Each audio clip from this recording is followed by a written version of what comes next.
Muy bien, muy buenas tardes, queridos colegas. Sean bienvenidos a la penúltima clase que vamos a tener en torno al diplomado que habíamos iniciado ya hace 2 semanas.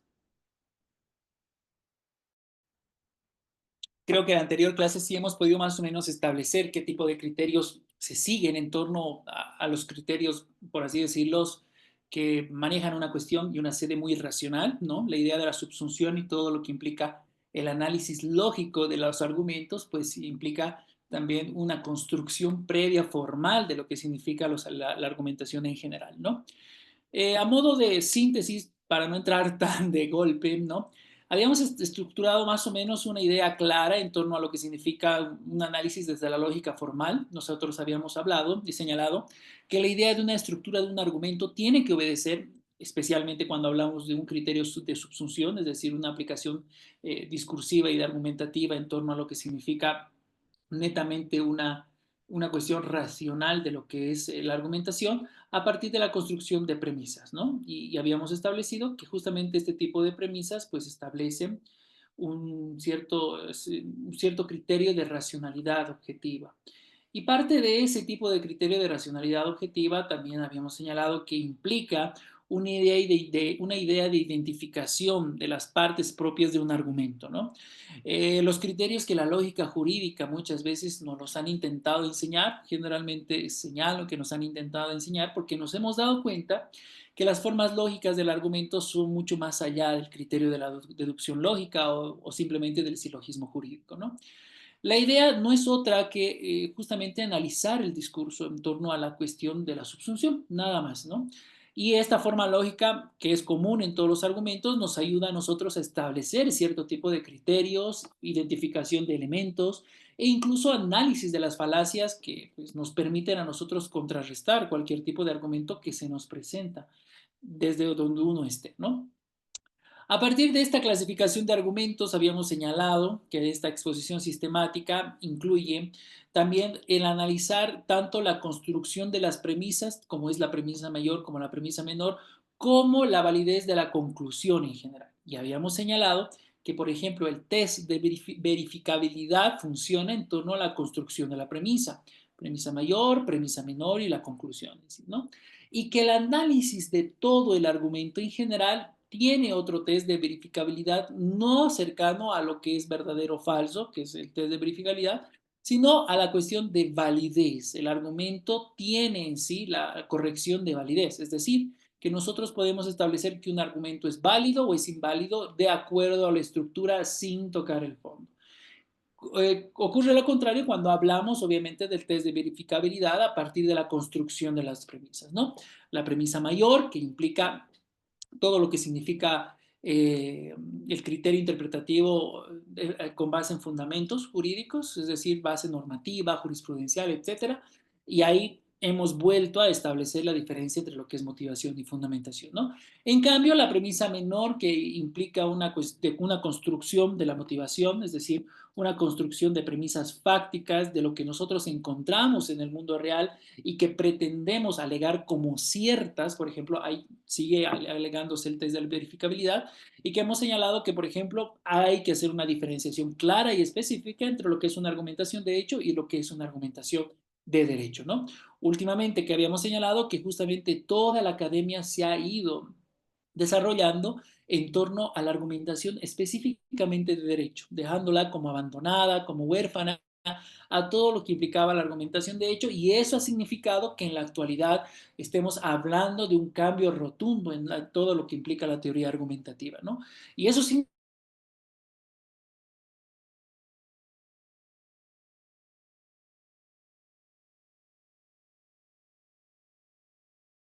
una incidencia directa a lo que es el observatorio, ¿no? Y eso es algo que nosotros lo vamos a ver mañana.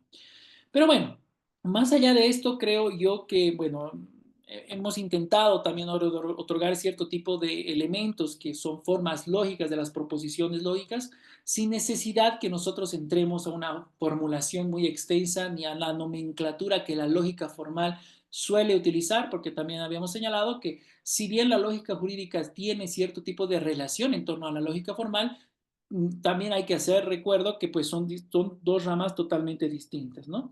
Y esto tiene que ver mucho por el criterio interpretativo por el cual y aquí les había señalado, hay dos escuelas, los cognitivistas y los no cognitivistas, que establecen que, por ejemplo, no podríamos llegar a una única o verdadera respuesta en torno al derecho, y esto lo dicen los no cognitivistas, que para cada solución perdón, para cada problema podemos encontrar por lo menos unas dos, tres soluciones, ¿no?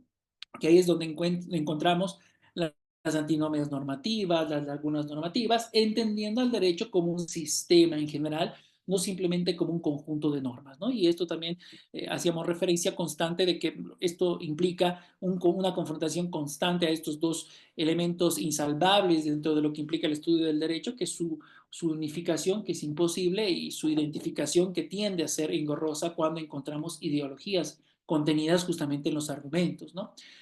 Entonces, esto implica obviamente la idea de entender la interpretación, como les decía, los no cognitivistas establecen un criterio de no razonabilidad, es decir, que no llegamos a encontrar una sola y única respuesta en todo el derecho, a diferencia de los textualistas, que también lo habíamos nombrado en la anterior clase, a diferencia de los cognitivistas, que sí establecen que existe una respuesta correcta, especialmente y a lo que nuestro sistema jurídico hace, el criterio de Ronald Working, por ejemplo, se aplica mucho a la corrección propia del derecho, el de Robert Alexi también, que señalan que sí existiría una sola respuesta correcta que debe estar contextualizada y con base en principios, valores, sistemas de valores en todo el ordenamiento jurídico, ¿no?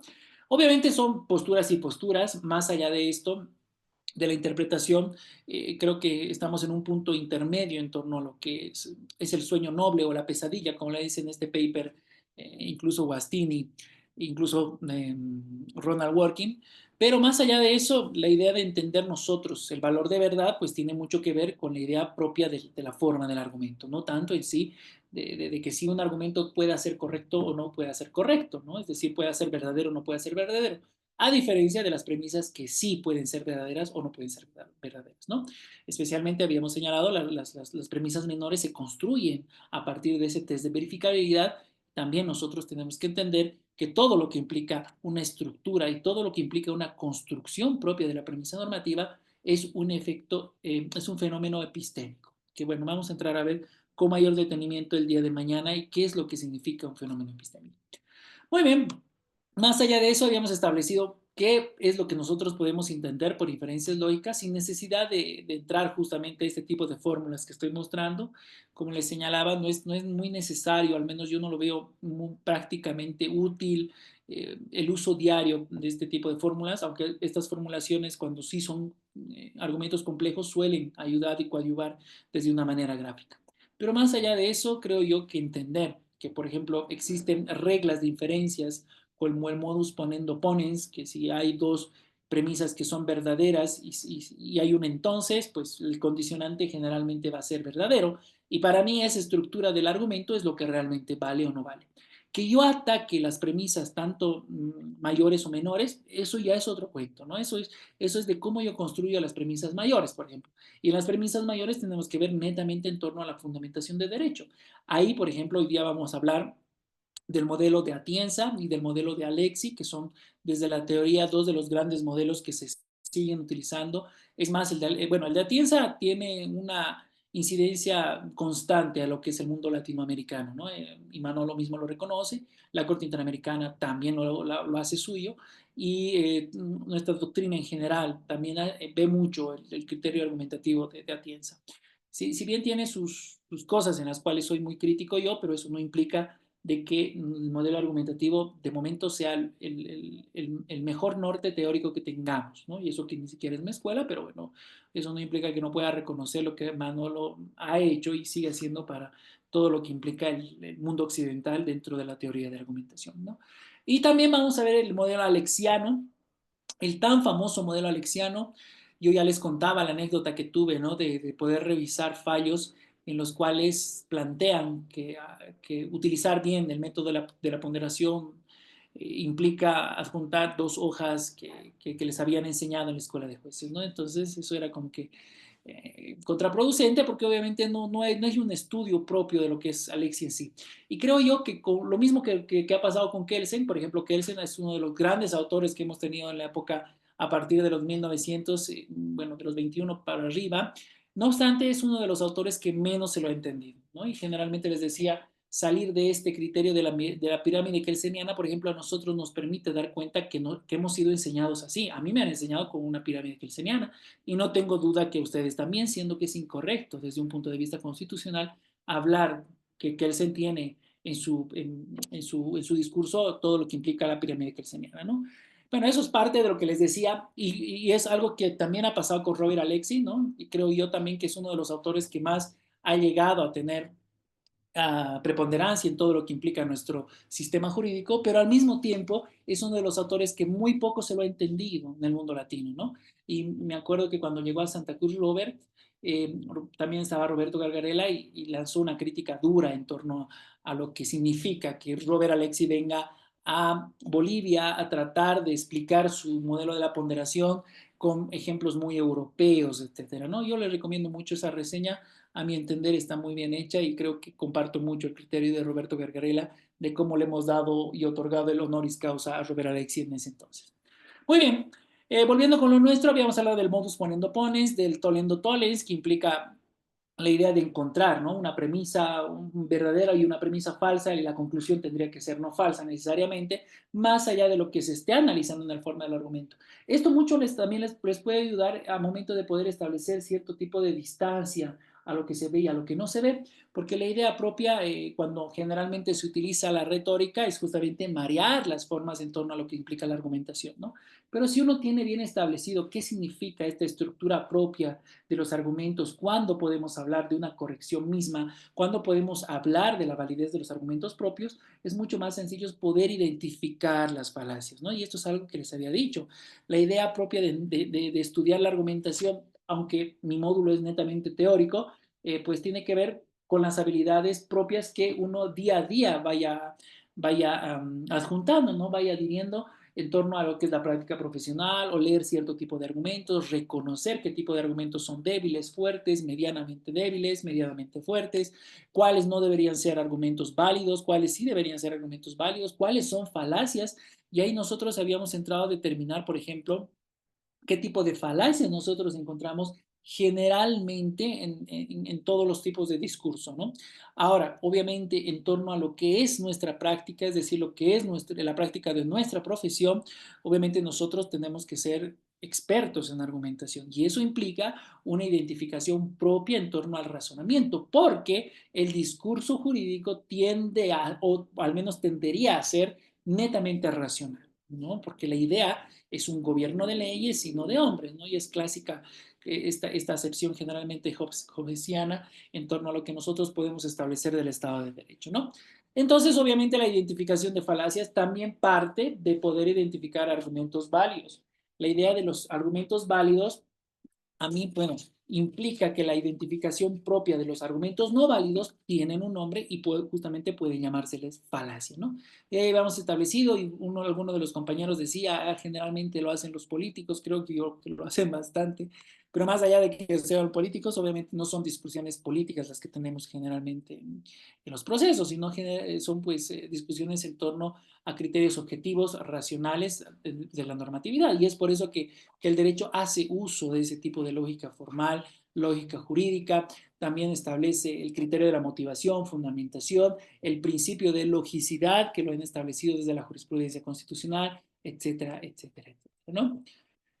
Obvio, y hemos pasado también a la lógica informal como parte de este estudio argumentativo a posteriori, ¿no? De la idea no solamente propia de establecer el silogismo como la única fuente de modelo argumentativo, que eso es muy de los textualistas, y les había señalado que eso es parte de cómo hemos venido desarrollando en los sistemas occidentales todo lo que implican los sistemas jurídicos, y al igual que el constitucionalismo en la actualidad, incluso el constitucionalismo ya está dejando de ser una moda porque son pasajeras pasajeros estos tipos de discursos, también tienen mucho que ver en torno a la moda que se impone y también al momento histórico, ¿no? También hay que ser muy sinceros en esto, pero por ejemplo, como sí está sucediendo o estaba sucediendo con el constitucionalismo, que a mi entender hay una crisis eh, muy fuerte ahí.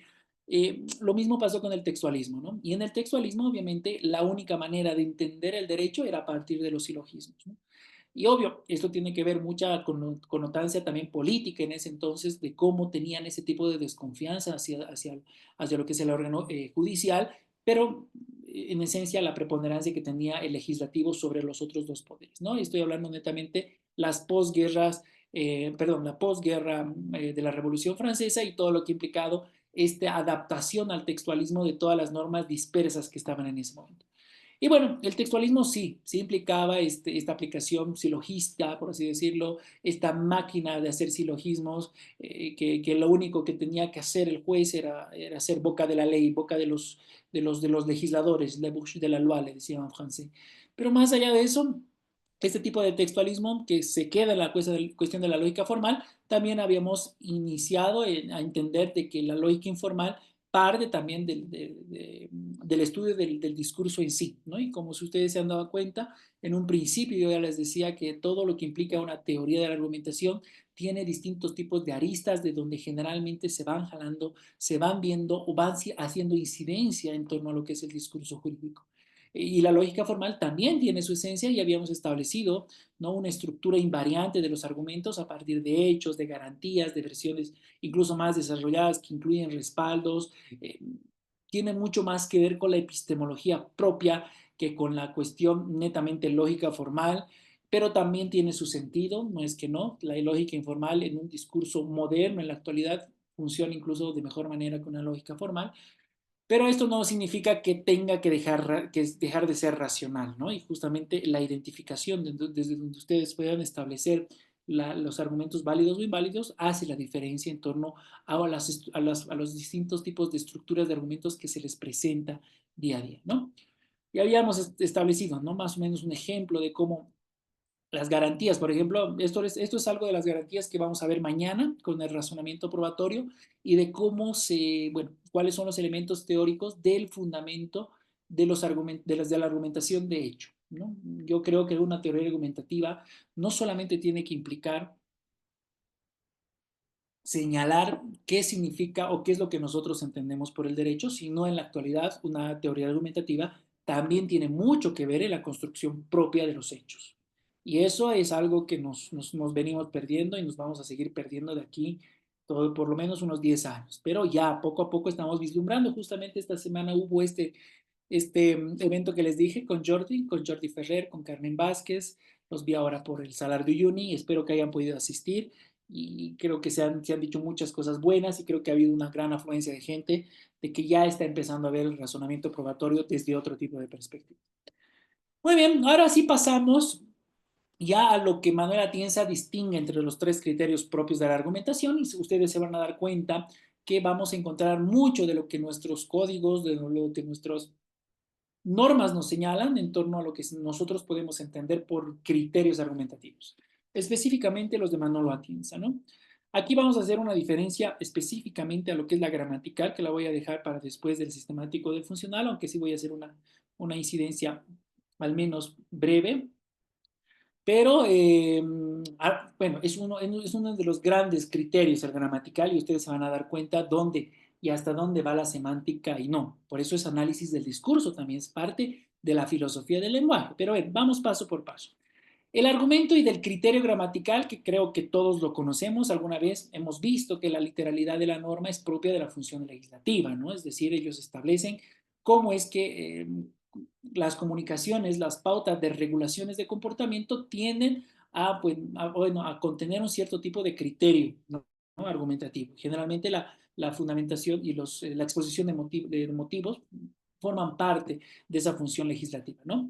El argumento semántico, por duda ante indeterminaciones lingüísticas del legislador, generalmente funciona a partir de lo que significa la semántica propiamente dicha. Y aquí les había señalado que hay que diferenciar nosotros sintaxis de semántica, ¿no? Porque la idea de la sintaxis tiene que ver las formas de la semántica, cada palabra. Les he señalado también que yo, bueno, al menos no se las hagan, por ejemplo, partiendo del del diccionario en sí, porque a mí hay a otro tipo de semánticos, por lo que, bueno,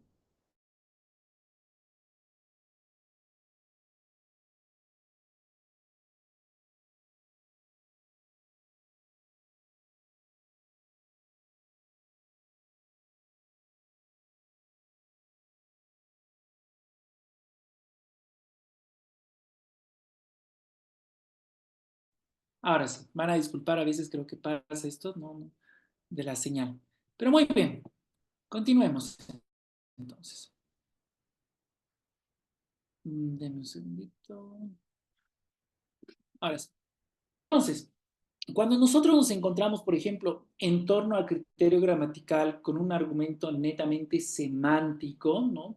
Tiene que ver más que la forma de las oraciones o la forma de lo que significan las disposiciones, habíamos señalado la diferencia entre disposición y norma, tiene que ver mucho con la idea de los significados, mismos significados y significantes de los argumentos, perdón, de las palabras en sí, ¿no?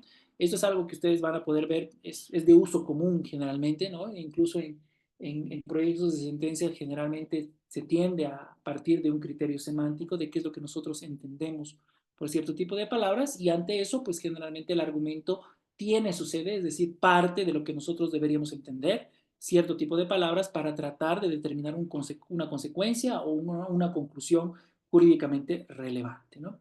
El argumento a contrario rechaza cualquier hipótesis distinta a la expresamente contemplada por el legislador. Aquí también hay que tener cuidado en torno a lo que significa el criterio gramatical, porque como lo voy a ver un poco más adelante, tiene que ver con un criterio que creo yo que también ha sido utilizado de una manera indiscriminada, como es la voluntad del legislador o la voluntad del constituyente. Y para eso obviamente tenemos que remontarnos a lo que ya nos decía Kelsen en su teoría pura del derecho, cuando nos señala que nosotros no deberíamos entender al legislador como un ente con psiqui, es decir, con conciencia, con entendimiento, con cierto tipo de criterio psíquico, así generalmente lo establece Kelsen, porque no estamos hablando de una persona real, estamos hablando de un cuerpo colegiado en los cuales muchas veces, por ejemplo, lo que funciona son los acuerdos políticos o funcionan los acuerdos políticos sin saber cuál va a ser la consecuencia de ese tipo de normas. Es por eso que en América Latina sufrimos de un gran problema endémico, por así decirlo, que es el criterio de la hiperlegislación, ¿no? Legislamos por absolutamente todo, remachamos en cierto tipo de norma, remachamos por aquí, remachamos por allá y pues ustedes saben cómo hemos crecido normativamente en todo, ¿no?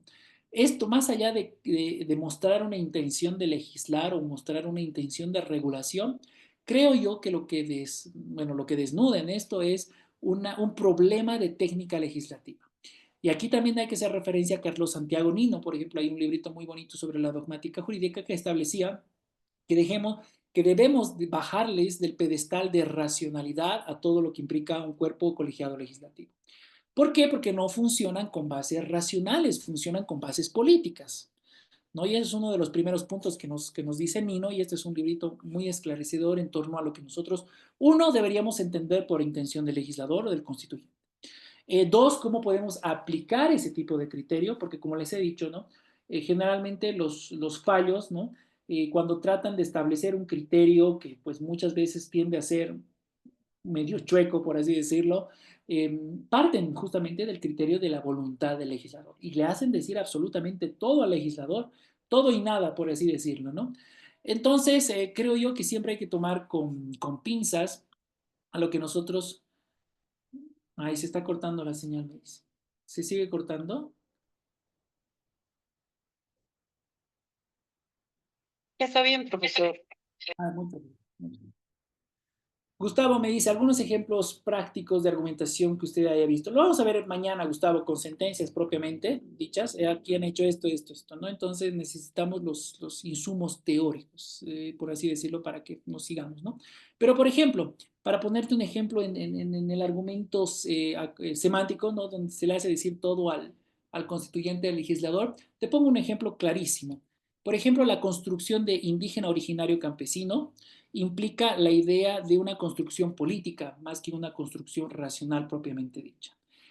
Por ejemplo, la idea de esta conjunción conceptual ha partido a partir de cuestiones netamente políticos-sociales, ¿no? Los indígenas no estaban representados o identificados con ser campesinos, los campesinos con ser indígenas, etcétera, etcétera. Entonces, la IOC, por ejemplo, es una construcción política y el argumento parte igual de una construcción política. Entonces, ahí es muy difícil, por ejemplo, decirle al constituyente que el constituyente quiso que los pueblos indígenas originarios campesinos, no sé, traten de establecer su propia autonomía, qué sé yo, ¿no? Es un argumento que no tiene mucho sostén. Por eso les decía, y al menos en lo que desde mi perspectiva es, la idea propia de la intención del legislador, la intención del constituyente, suele ser tramposa. Pero al mismo tiempo suele ser un argumento base en muchos casos, muchas resoluciones, muchas veces le hacen decir absolutamente todo al constituyente y al legislador.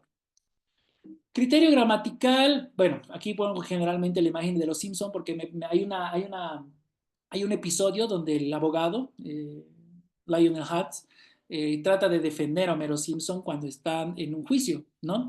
Y él trata de hacer un argumento semántico, porque dice, el contrato, según dice el diccionario, es un acuerdo que no se puede romper, que no se puede romper y trata de determinar su posición. Obviamente es contraproducente porque sabemos que está yendo en un argumento a contrario, es decir, es un argumento que no le favorecía en ese entonces, ¿no? Pero él utiliza este tipo de argumento semántico para tratar de definir cuál es el significado de contrato, ¿no? Por ejemplo, ahí nosotros entendemos, por ejemplo, una argumentación a partir de la cuestión semántica.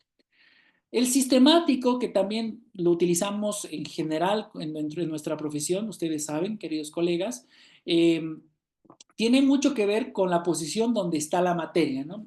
Este argumento sí ha tomado mucha mayor importancia porque obviamente ya no estamos hablando de unidades de conjunto, es decir, un simple conjunto de normas, como a mí me han enseñado, como ustedes les han enseñado, que significa el derecho, sino un sistema propio en los cuales implica una cuestión de disposiciones, de principios, de valores, de entendimientos, de jurisprudencia, etcétera, etcétera, ¿no? Y ahí nos podemos ir a la teoría de las fuentes en torno a ver qué tipo de fuentes tenemos a nivel de creación propia del derecho, ¿no? Y ahí entra este criterio sistemático, generalmente corresponde mucho a determinar cuál es la situación donde está el enunciado dispositivo, es decir, cuál es, si está en el capítulo 1, en el capítulo 2, si el legislador quiso poner en este capítulo 2 todo lo que implica el régimen de prescripción, el régimen de nulidades, régimen de incidentes, de excepciones, etcétera, etcétera, etcétera, ¿no? Pero hace mucho el establecer un criterio sistemático. Es más, la actual idea de interpretación general tiene que ver con un concepto no solamente sistemático, sino también tiene que ver con un concepto de integración. ¿Qué significa este concepto de integración? A lo que Working nos señalaba, que nosotros tenemos que entender el derecho en general, no solamente a partir de las disposiciones de la letra muerta, sino el criterio incluso histórico de donde ha venido desarrollándose cierto tipo de instituciones.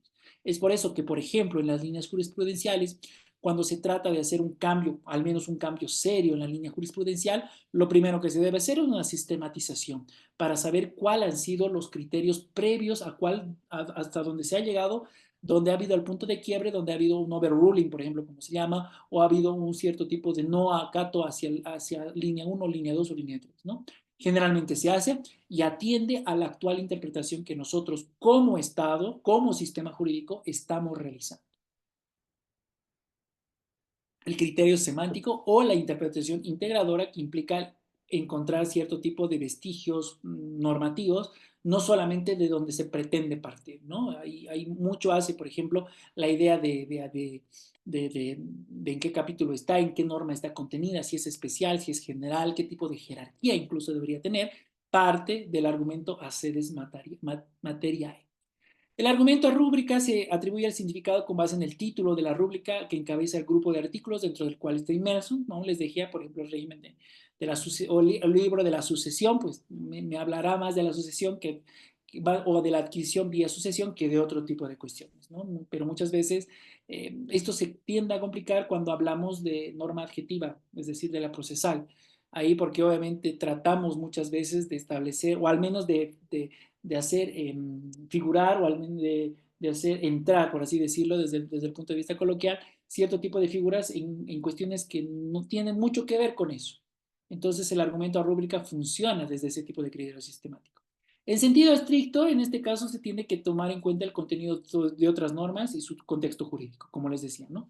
De establecer cuál ha sido incluso el desarrollo mismo de lo que significa el desarrollo de este instituto jurídico que pretendemos. El argumento en coherencia o el acoriantia, que pretende que se conserve la coherencia del orden normativo en el estudio. Esto, por ejemplo, tiene mucho que ver con el argumento que generalmente utilizan bueno, hay dos escuelas grandes, por así decirlo, dentro del constitucionalismo anglosajón, entendiéndose Canadá y Estados Unidos, donde las interpretaciones son los originalistas versus los no originalistas. Porque obviamente estamos hablando de una constitución de 1776 que ha sufrido enmiendas, estamos hablando de una constitución muy antigua que a partir de interpretaciones y de argumentos han nacido, entre comillas, otro tipo de derechos, ¿no? Y eso es lo que generalmente hacen y utilizan los no originalistas. Los originalistas generalmente se van a cuál ha sido el contexto social, histórico, donde los padres de la constituyente o los padres de la patria han tratado de regular X, Y o Z, ¿no? Es actualmente muy debatible esto, es parte de las dos escuelas grandes que existen del derecho anglosajón, es más, Canadá ha ido un poquito más allá, porque ellos aceptan, ¿no?, la creación del derecho vía jurisprudencial y lo aceptan de una manera clara, específica y sin pelos en la lengua, ¿no? Ellos dicen, sí, nosotros vía interpretación tenemos que hacer esto porque entendemos que estamos ante un constitucionalismo del árbol viviente, ellos dicen, ¿no?, que constantemente está evolucionando. En cambio, bueno, los estadounidenses siguen en ese debate en torno a los originalistas y los no originalistas.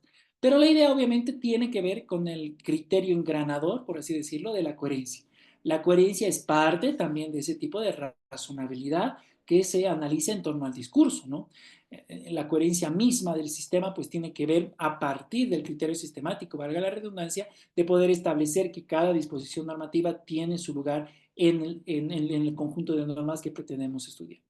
Y el argumento de no redundancia, cada enunciado tiene un significado propio y no constituye una mera repetición. Y esto generalmente se dice, el legislador por algo lo puso. No es que lo puso porque se ha equivocado, no es porque lo puso porque simplemente tuvo la intención de hacerlo, aunque, claro, ya habíamos quedado que esto es bastante discutible para realmente nosotros entender un cuerpo legislativo totalmente racional, que a criterio de Santiago Nino está muy lejos de serlo, y también a criterio de entender a un cuerpo colegiado como una persona que tiene conciencia y base de decisión, ¿no? Entonces, hay una idea así propia de que el enunciado tiene un significado propio que tiene que ver con la cuestión semántica también, pero que implica también la idea de regulación en sí, ¿no? Mañana sí les voy a pasar, no he podido pasarles en el Moodle, pero sí les voy a pasar una última sentencia que emitieron de una acción de inconstitucionalidad concreta que habla sobre los niveles comunicativos que tiene la Asamblea Legislativa. Y ahí, por ejemplo, se establece que para poder determinar la inconstitucionalidad o no de cierto tipo de norma 1, 2 o 3, tenemos que estudiar también su racionalidad lingüística, su racionalidad comunicativa, su racionalidad argumentativa, etcétera, etcétera, etcétera. Es bastante didáctica, por así decirla, esta sentencia, pero bueno, yo se las dejo obviamente a su criterio y el día de mañana igual vamos a ver una parte de eso, ¿no? Y bueno, y por último, el criterio funcional. No busca cumplir íntegramente con la norma, no se busca la aplicación de la ley, sino la obtención de un bien común o equidad. Y aquí generalmente podemos encontrar el criterio teleológico, histórico, psicológico, pragmático. El teleológico, todos creo que lo hemos utilizado alguna vez, cuál ha sido la finalidad del enunciado, más allá del criterio semántico. La finalidad del enunciado ha sido que se regule esto, que se regule lo otro, que no exista vacío normativo, que se reduzcan tasas de violencia, que se reduzca la inseguridad jurídica en torno al derecho propietario, etcétera, etcétera. Generalmente, obviamente, es movible. Este tipo de criterio no es simplemente un objeto firme donde podamos establecer y encontrar la única finalidad del enunciado. Aquí juega mucho el criterio sistemático también para establecer que un capítulo entero ha sido parte de una agenda legislativa en la cual se trata de definir la finalidad de por qué se ha regulado cierto tipo de cuestión, ¿no? El histórico, como les señalaba, que es el contexto de la norma creada, les hacía referencia a los originalistas y los no originalistas. El psicológico, que les decía que se le atribuye a la voluntad del legislador, es un argumento que se lo usa bastante. No obstante, como les digo, yo soy muy crítico de este criterio, pero el Código Procesal Constitucional, los adjetivos procesales también lo utilizan como voluntad del legislador. Y, bueno, y al menos en lo que hace parte del derecho constitucional dicen, ¿no? ¿Y dónde va a encontrar uno la voluntad del legislador? En las actas, te dicen, ¿no? Pero bueno, tampoco son actas bien claras, les soy muy sincero que me he puesto a estudiar igual las actas. El pragmático, consecuencias favorables y útiles respecto a la interpretación de la norma. Si ustedes se acuerdan, aquí tenemos que tener un límite bien delimitado, por así decirlo, de lo que significa el argumento pragmático a la falacia ad consequentiam. ¿Se acuerdan de la falacia por consecuencia? ¿No? Aquí generalmente cuando se alega un argumento pragmático se trata de otorgar cierto tipo de consecuencias favorables. Si usted, señor juez, hace lo otro, eso va a ser desfavorable. En cambio, si hace esto que le estoy diciendo que tiene que ser conforme a la interpretación del derecho, pues va a haber una mejor consecuencia. Y generalmente se lo utiliza como un criterio funcional, porque funciona en la práctica. Es algo que en el fondo puede generar, por X, Y o Z motivo, aquí podemos entrar mucho en discusión a cuál sería la motivación del juez, pero sí establecer criterios, por ejemplo, en los cuales podamos determinar qué sé yo, argumentos de violencia, en argumentos eh, mm, de grupos vulnerables, etcétera, funciona mucho el criterio, el proacción y el pro hominem, ¿no? Entonces, a mi entender, creo que un argumento pragmático también funciona mucho mejor en sede de este tipo de grupos que en otro tipo de cuestiones, ¿no? A partir de principios, lo que generalmente hacemos, ¿no? Y Jaime nos decía, uy, los neoconstitucionalistas quieren interpretar con principios todo y le daba mucha razón y totalmente. Es algo que critico constantemente, no obstante, pues funciona, o sea, es algo que se hace en la práctica, los argumentos a partir de principios, y enseguida vamos a ver por qué se hacen a partir de principios.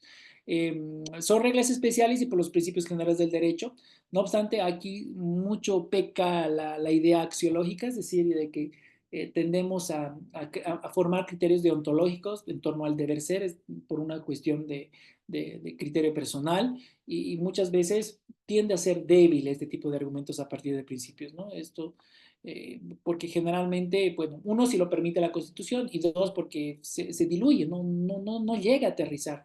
Mucho se utiliza, por ejemplo, ya lo que he visto, el principio de seguridad jurídica, que por seguridad jurídica tenemos que hacer esto, por seguridad jurídica tenemos que hacer lo otro, que está bien, yo no digo que no esté bien, pero no aterriza la idea de lo que qué es lo que nosotros podemos entender por seguridad jurídica. Aunque sí he visto un par de ejemplos donde sí se han podido aterrizar en torno, por ejemplo, a criterios operativos, ¿no? Pero habría que hacer la diferencia entre normas programáticas, normas operativas, etc. Pero bueno, por reducción al absurdo genera una interpretación técnicamente no posible. Esto es parte de una falacia, pero que Manolo dice, pues esto sí funciona. Si estás en el momento adecuado, estás ante la persona adecuada y estás contra el argumento adecuado. Y creo que sí, bastante ha funcionado la reducción al absurdo, pero es fácilmente identificable. La reducción al absurdo de cualquier tipo de argumento, más allá de lo que se está discutiendo, es A. Si ya se va por B, C y D y lo caricaturizado es D, es muy fácil identificar quién está pretendiendo caricaturizar, ya sea con una reducción al absurdo o ya sea con una falacia del hombre de paja. Es muy sencillo. Y la autoridad atribuye un significado previamente otorgado, ¿no? Porque lo dijo tal autoridad o porque lo dijo tal persona que tiene estudios en no sé qué, etcétera. Y ese es el argumento, pero que funciona a un criterio funcional. Si se dan cuenta, son bastantes los criterios argumentativos que se utilizan, ¿no? Dentro de nuestras propias sentencias y que parten justamente y han partido de Manuel Atienza en la distinción que se señala. ¿Cuáles son los tipos de argumentos que se identifican en una sentencia? El argumento literal, el a contrario, el psicológico, el teleológico, el sistemático, el mediante principios y el asímile, ¿eh? que es la idea de la analogía. Identificar, por ejemplo, qué tipo de argumento está utilizando la otra parte, qué tipo de argumento está utilizando el juez, qué tipo de argumento estoy pretendiendo yo utilizar, me va a permitir no solamente tratar de valorar o al menos establecer las fortalezas propias del argumento, sino también prepararme cuál sería el contraargumento de acuerdo a un argumento literal, ¿no? Si a mí me propondrían un argumento literal y se basa netamente en la semántica, pues yo sabría atacar absolutamente en la construcción propia de la semántica. El argumento al contrario, yo lo llevaría incluso a un argumento ad absurdum, es decir, lo que tú me estás señalando a contrario puede llegar a ser una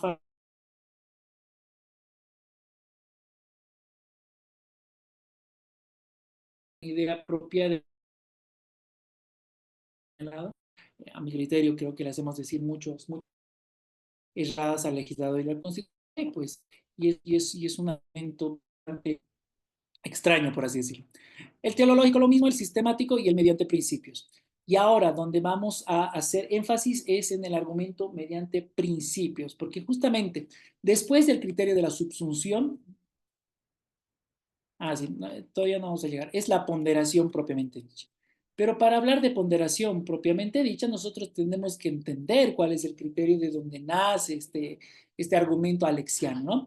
Quería terminar con esto, la cuestión de la subsunción, la metodología literal de la interpretación de la norma y por qué es uno de los argumentos que más se lo ha manejado desde incluso la época de por tres importantes funciones y analizamos las funciones propias de la metodología literal de la interpretación de la norma, que es parte de una cuestión funcional, es decir, de un argumento funcional que a diario creo que se lo va tratando de identificar, ¿no?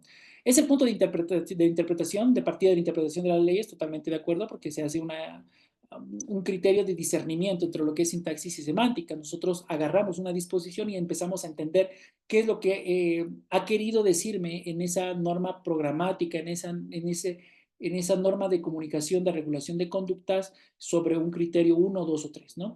Posee una norma de repercusión del cumplimiento del principio de sujeción a la ley por parte de los órganos judiciales, el principio de legalidad propiamente dicho, y fija el límite entre la interpretación y la creación judicial del derecho. Ese tercer punto es el punto más complicado de poder uno establecer, es decir, hasta dónde llega la interpretación y dos, hasta dónde va o hacia a partir de dónde implicaría la creación judicial del derecho. Y esto es uno de los debates más actuales y más candentes, por así decirlo, que podemos encontrar a todo nivel, porque justamente la interpretación a partir de principios ha permitido que este límite sea mucho, pero muchísimo más difuso. Entender la interpretación propiamente dicha como parte de ese criterio de la separación de poderes, es decir, darle lugar al legislador donde realmente está a la función que tiene el órgano judicial, que es netamente de la interpretación y no de la creación judicial, se ha difuminado y eso ha permitido que las fuentes del derecho, especialmente la jurisprudencia, esté en el lugar que esté en la actualidad. Esto es muy debatible, obviamente, esto es algo que es, puede ser muy observable, pero que también ha tenido su otro lado de la cara, ¿no? Porque hemos encontrado justamente a partir de este tipo de criterios toda esta estructura de la identificación de lagunas normativas, identificación de lagunas axiológicas, de casos que han sido regulados, de casos que no han sido regulados, de casos que en caso de que hayan sido mal regulados, pues se establece una mala regulación. Y si estamos frente a un órgano legislativo que no tiene en sí una técnica tan racional, creo yo que en sistemas occidentales tiene su cabida. Entonces, en este sentido, el debate es inmenso porque obviamente también estamos hablando de que muchas veces ha llegado a otro tipo de criterio, ¿no? La idea de la creación judicial del derecho, incluso un escalón más que implicaría establecer la no diferencia entre lo que es un poder constituyente y un poder constituido, ¿no? Y ahí ya nos entramos en palabras mayores porque si empezamos a derogar nuestra propia constitución, estamos usurpando no solamente la idea propia de la separación de poderes, sino el momento específico de donde nace la legitimidad democrática, que son las asambleas constituyentes. Y ahí, bueno, ahí es donde radica en la actualidad el debate más polémico, por así decirlo, hasta dónde va la interpretación y hasta dónde va la creación judicial del derecho, específicamente la creación de criterios constitucionales, ¿no? Pero bueno, más allá de eso, la metodología literal tendería a tratar de fijar ese límite. Pero vamos a ver por qué. El límite, ¿cuál es ese límite? Es una de las cuestiones que les decía que se discuten más fundamentales de la metodología jurídica en general. De ella depende la legitimidad y objetividad de las decisiones judiciales y la libertad del juez y su sujeción al derecho positivo deben hallarse en balance adecuado. Aquí, ¿cuál es la idea?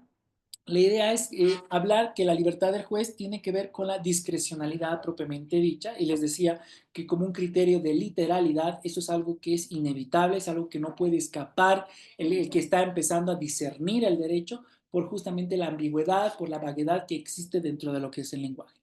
No obstante, lo otro implica la idea de establecer la arbitrariedad, ¿no? No es lo mismo discrecionalidad que arbitrariedad, y esto es algo que se ha equivocado, se ha confundido en distinguir, por ejemplo, esta sentencia de la advocación, porque establece que la discrecionalidad del juez no es algo querible, siendo que es algo inevitable, justamente por la naturaleza del lenguaje, ¿no? Entonces, eso implica la libertad del juez hasta dónde va y obviamente la sujeción propia al derecho positivo. Y ese balance adecuado que debe establecerse donde podamos señalar que realmente las decisiones judiciales estén justamente en base al criterio del principio de legalidad.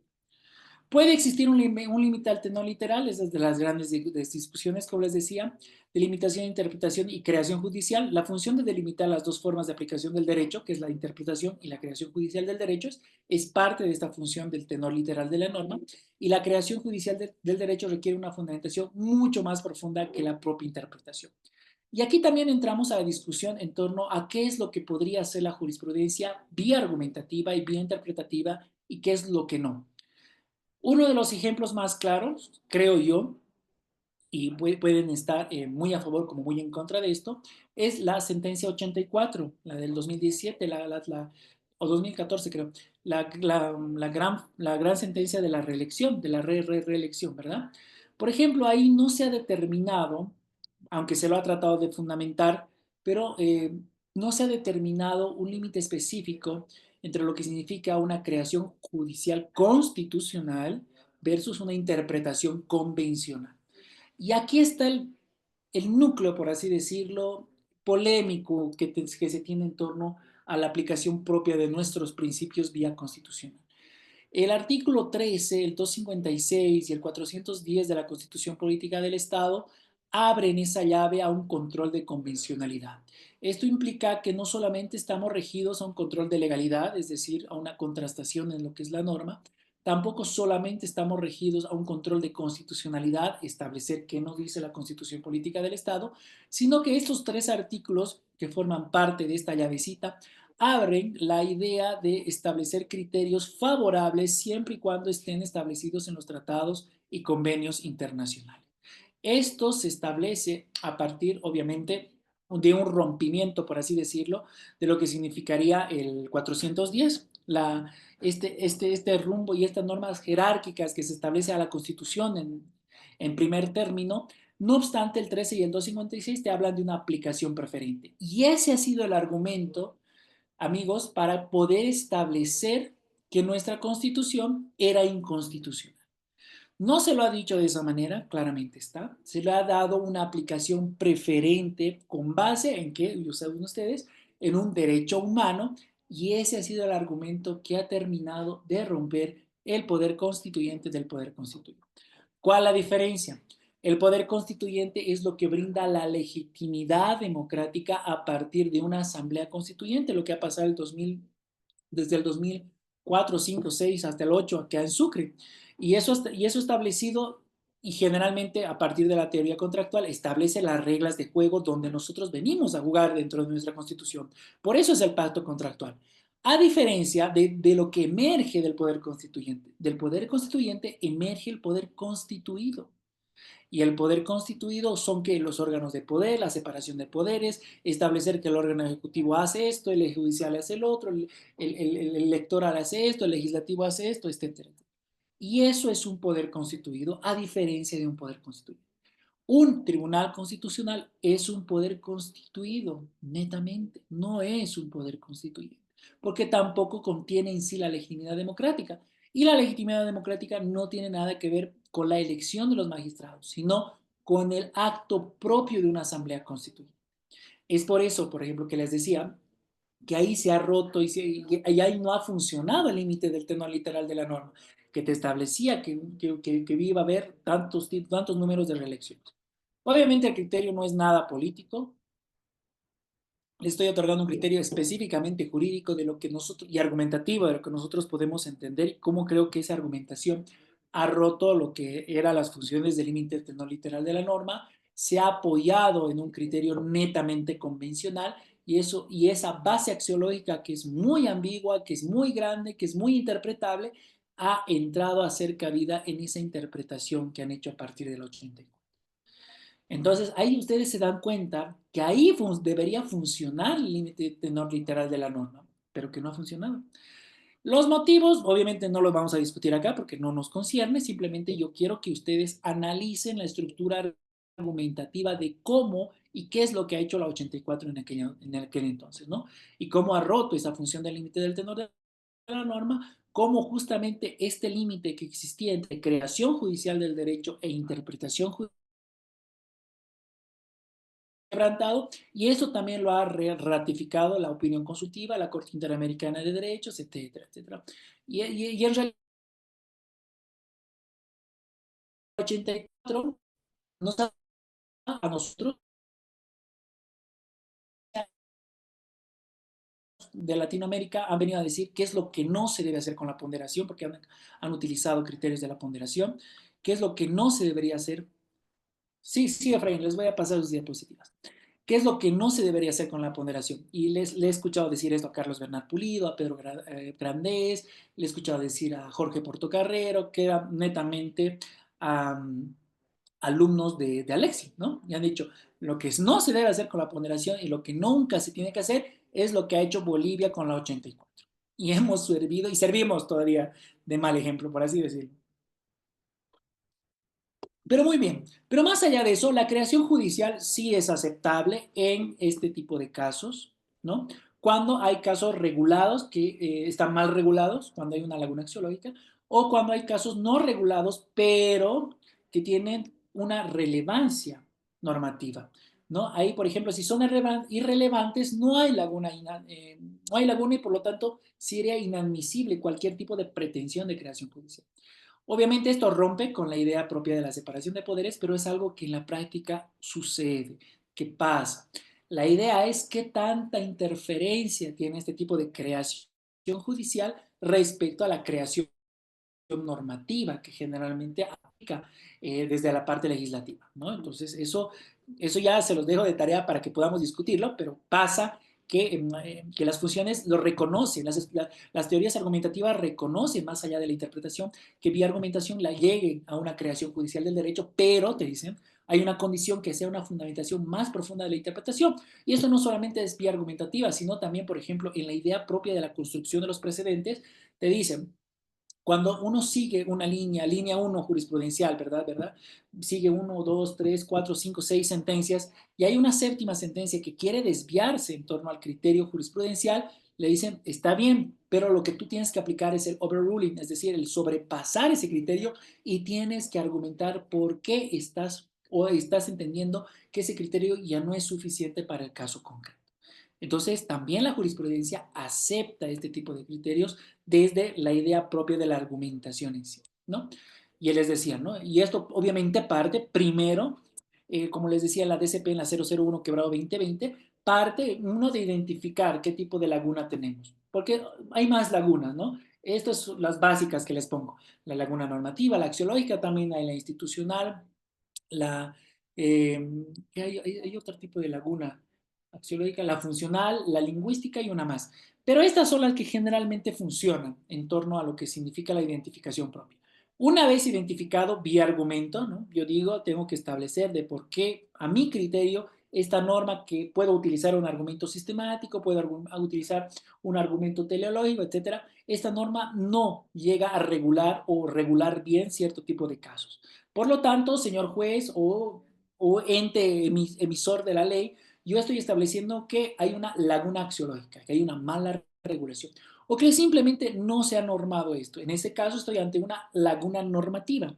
Una vez identificada la causa, yo puedo establecer los argumentos vía, obviamente, principios constitucionales, que es lo que generalmente se hace para tratar de determinar cierto tipo de regulaciones. Esto funciona generalmente en las acciones de inconstitucionalidad abstracta y concreta, donde se establece un criterio de corrección, es decir, a posteriori de las normas que han sido emitidas por el ente legislativo, ¿no?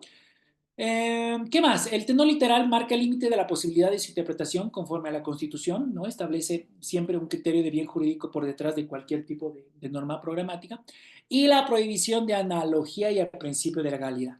Un compañero nos decía, ¿no? Que existiría un principio de analogía, pero bueno, en la idea de aquí tenemos que distinguir dos cosas. Por un lado, obviamente, trata de la protección del destinatario de la norma. Cualquier persona debe ser capaz de prever qué comportamientos conlleva una sanción. Y esto es básicamente la idea propia de seguridad jurídica y la idea propia de predictibilidad jurídica que todo tipo de teoría general del derecho, teoría argumentativa, etcétera, etcétera, etcétera, trata en su fin.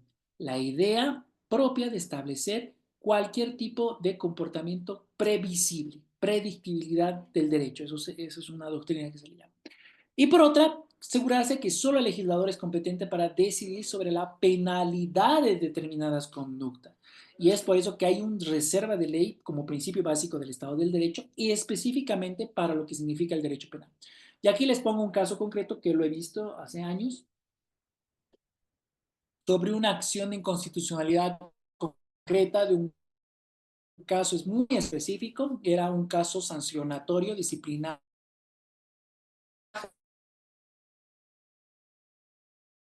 Tienen distintos. Había un caso donde establecía un tipo de culpabilidad en cuenta a esta persona infractora eh, con responsabilidad, también va a ser pasible a un proceso de tener la culpa. Algo así decía el reglamento, ¿no? Y obviamente la persona que fue sancionada vía ese reglamento decía, aquí me están determinando y están concatenando, es decir, interfiriendo y afectando mi presunción de inocencia, una jurisdicción que no tiene competencia para declarar culpabilidad o no culpabilidad, que específicamente tiene que ser el derecho penal en sí. Obviamente la sentencia salió en ese sentido, ¿no? Que no era competencia, es decir, que tampoco era parte de la sanción administrativa establecer culpa ni responsabilidad penal. Y ese ha sido el argumento con el cual se ha manejado el principio de legalidad, porque obviamente era un poder constituido que vía derecho administrativo podía establecer cierto tipo de sanciones vía infracciones, pero no declarar la culpabilidad o penalidades o de sanciones en torno a un aspecto que le compete específicamente al derecho penal, ¿no? Entonces ahí, por ejemplo, tenemos ese tipo de prohibición de analogía que te establece el límite de la interpretación conforme a la Constitución, incluso porque obviamente ahí los principios de la presunción de inocencia se los estaba tocando constantemente vía un proceso administrativo, ¿no? ¿Cuál es el valor propio? Toda teoría del límite del tenor se basa en una evaluación de la eficiencia y el poder de control de la semántica, ¿no? Por eso es necesario también tener una base sólida en torno a lo que es lenguaje, es decir, filosofía del lenguaje, poder establecer. Y bueno, ¿qué es semántica? Los aspectos que les decía, del significado, sentido o interpretación de signos lingüísticos, a diferencia de la sintaxis, que es netamente de forma, ¿no? Y el carácter abierto de la naturaleza del lenguaje ha sobrevalorado la argumentación semántica, obviamente, porque las vías interpretaciones, pues, como les decía, también hay un poco de pérdida en torno a establecer qué nosotros podemos entender por interpretación uno, interpretación 2, y al menos en lo que a mí, lo que es mi entendimiento, no soy muy afín al criterio de partir de lo que significa la Real Academia Española, ¿no? Pero bueno, esos son los argumentos del método literal. Como ustedes puedan darse cuenta, la idea propia de la semántica pretende otorgar un cierto límite a lo que significa la interpretación de creación propia de la ley. El principio de reserva legal funciona ahí. Bueno, el criterio de poder constituyente y poder constituido también tiene que estar implícito al establecer cuál es la función propia del tenor literal de la norma. No es que las normas estén ahí porque tienen que estar, no, también tiene una función lingüística que está muy concatenada a una función propia del Estado del Derecho, obviamente una separación también de lo que significan los poderes y lo que implica parte de esa estructura del Estado del Derecho. Los que defienden esta idea, ¿no? Pues son que son de distintas escuelas, no es propia de una idea netamente positivista o formalista, ¿no? La idea propia del tenor literal es una escuela que, sí, bueno, que se muñe de distinto tipo de ideologías y que actualmente quien lo establece, por ejemplo, es uno de los alumnos de Robert Alexy, Matías Clat. Él trata de identificar un límite al tenor de la norma como función, porque lo que acabamos de ver hoy, amigos, es netamente la función propia lingüística de lo que es el tenor literal de la norma. No basta decir, señor juez, esta disposición significa esto. No, también tiene función. La idea del tenor literal tiene una función por detrás. Recubrir el Estado de Derecho, recubrir la separación de poderes, establecer que cada competencia esté establecida para cada poder constituido, que un poder constituido no sobrepase y llegue a ser un poder constituyente, como ha pasado con la sentencia 84, etcétera, etcétera, etcétera, ¿no? Y parte de eso.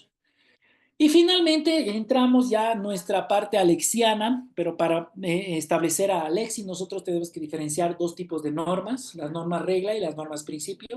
Esto es algo que ha intentado hacer la 84 también, por eso que los alexianos nos critican tanto que es lo que mal ha hecho la 84, pero es una distinción clave para delimitar cuándo nosotros deberíamos utilizar un modelo argumentativo a partir de la subsunción como cuando podemos utilizar un modelo argumentativo vía ponderación. Y aquí nos centramos a la tan famosa ponderación.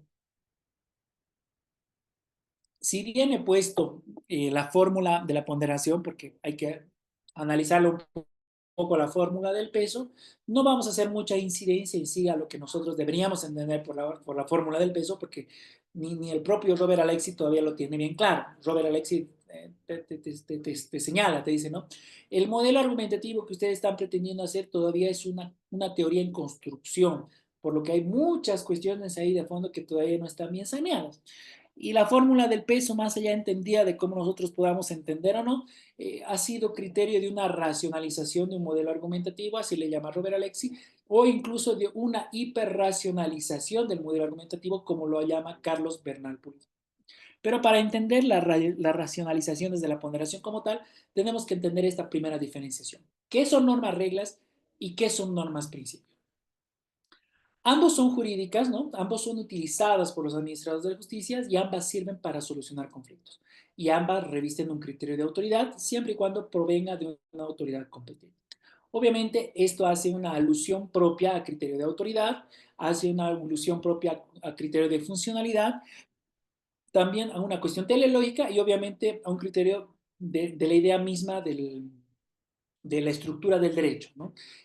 Como ya sabemos, el derecho funciona, como sabemos, a partir del criterio de imputación más del criterio de consecuencia, ¿no? El criterio de consecuencialismo que, por ejemplo, se lo estudia en ciencias duras como el de física, química, etcétera, a el criterio de imputación que más allá del derecho penal tiene que ver con lo que Kelsen nos decía, ¿no? De cómo nosotros atribuimos significado a norma 1, norma 2, norma 3, porque nos hemos puesto de acuerdo antes de que este debería ser procedimiento para el otro, etc. Y esto implica que el derecho en sí es un producto cultural y sobre eso nos hemos puesto de acuerdo.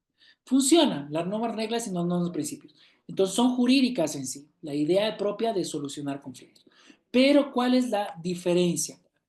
Las normas reglas, en caso de conflictos o colisiones en reglas jurídicas, el tema puede ser solucionado por una cláusula de excepción, lo cual elimina el conflicto mediante la adopción de criterios clásicos de solución de antinomias que producen invalidez.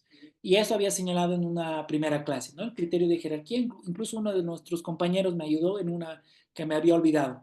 Criterio de jerarquía, criterio de cronología, criterio de competencia y criterio de especialidad. Cuando nosotros encontramos conflictos normativos en normas, reglas o reglas jurídicas, podemos establecer la solución a ese tipo de conflicto aplicando algún tipo de criterio de jerarquía. Como ustedes bien conocen, el criterio de jerarquía, por ejemplo, cualquier norma que esté contra la Constitución es simplemente inválida o inconstitucional o tiene que darse preponderancia a la Constitución, es un criterio de jerarquía que generalmente utilizamos. El criterio de cronología, lo mismo en torno a las normas vigentes y a las que ya no están vigentes, ¿no? Las normas derogadas o abrogadas en cuestión de cronología. Una nueva norma que ha derogado o abrogado esa otra norma, pues tiene criterio, el criterio de validez versus a otra norma que pretendo yo aplicar como válida o correcta para esa solución del caso concreto. Ese es el criterio de cronología. El criterio de competencia, ustedes mejor que yo conocen la idea de quién tiene que hacerse cargo de quién de acuerdo a la jurisdicción y la competencia en cierto tipo de materias, ¿no? Entonces, no hay mucho donde perderse. Y el criterio de especialidad, cuando las normas, más allá de las normas madres, por ejemplo, como el Código Civil, el Código Penal, tienen criterios de especialidad, ¿no? Por ejemplo, las normas administrativas versus el Código Civil, o la norma agraria versus el Código Civil, en lo que no esté regulado, o en lo que esté regulado, perdón, tiene ese criterio de especialidad versus lo que diga el Código Civil, ¿no? Aunque la norma agraria muchas veces también se apoya en todo lo que implica el Código Civil, el procesal civil, el procedimiento civil, ¿no? Pero más allá de eso, si hay una regulación ya bien hecha, ¿no? En torno a lo que significa la norma agraria, ya no es necesario ir a ese otro tipo de norma. Y las normas reglas se presentan como un tipo de normas proclives a una exclusión mecánica, casi como una subsunción. Es por eso que les decía que aquí funciona la subsunción. Es decir, si se hace efectivo el supuesto de hecho previsto en la regla, el juez debe aplicar subsumiendo por completo el caso.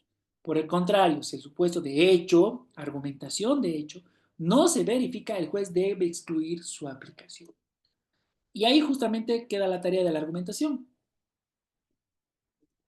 Establecer ese puente nexo entre el supuesto de hecho, la verificabilidad y la aplicación cuando estén determinados los criterios de hecho, el supuesto de hecho, ¿no? Esto es algo, por ejemplo, que Robert Alexi le ha llamado la seguridad epistémica. ¿Qué tan seguro nosotros podemos estar del supuesto de hecho? Y ahí es donde entra el enorme mundo del razonamiento probatorio y de la argumentación. Pero bueno, esta es la subsunción y las normas reglas se aplican así. Si una norma me dice esto y esto ha pasado en la realidad, la conclusión, como todos ya sabemos, a partir de la deducción lógica, es simplemente una conclusión, ¿verdad? Las normas reglas se constituyen en razones excluyentes. ¿Qué significa esto? De manera que si se presentan las condiciones, estas se aplican o no, sin necesidad de entrar a otras consideraciones posibles. Es decir, si la norma 1 se aplica al supuesto 1 y la conclusión es 1, no encuentra otro tipo de criterio o de condicionantes, a no ser que la norma claramente lo especifique, ¿no? Pero sigue siendo una subsunción constante. Son razones excluyentes porque creo que uno de los compañeros me preguntaba un caso similar, ¿verdad? Sobre adquisición o posesión, algo que no me acuerdo. Pero, por ejemplo, ahí sí funcionan las normas reglas, porque donde, no sé, si se establece la no posesión, pues simplemente no entraría la sí posesión, ¿se entiende?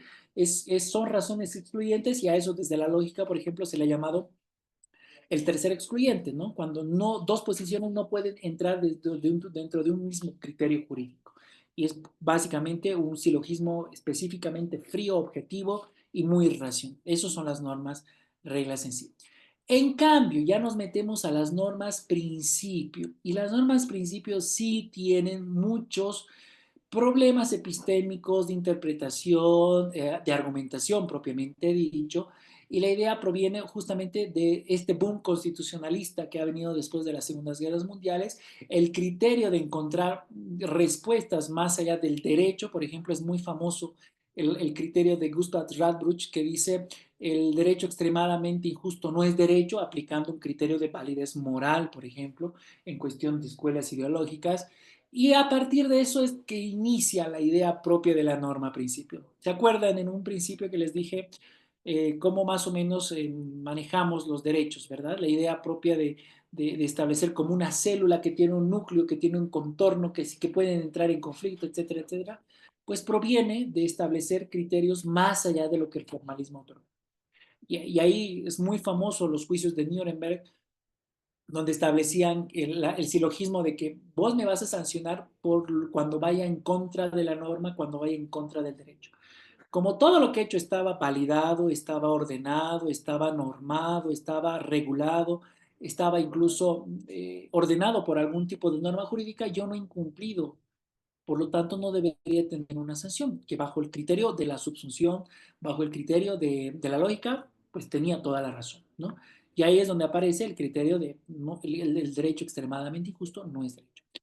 Tiene el carácter de norma general y abstracta cuando dos principios entran en colisión.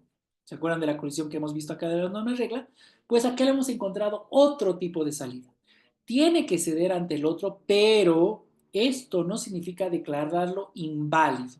al principio desplazado, como sí ocurre en las normas reglas, con las razones excluyentes en cierto tipo de supuestos de hecho.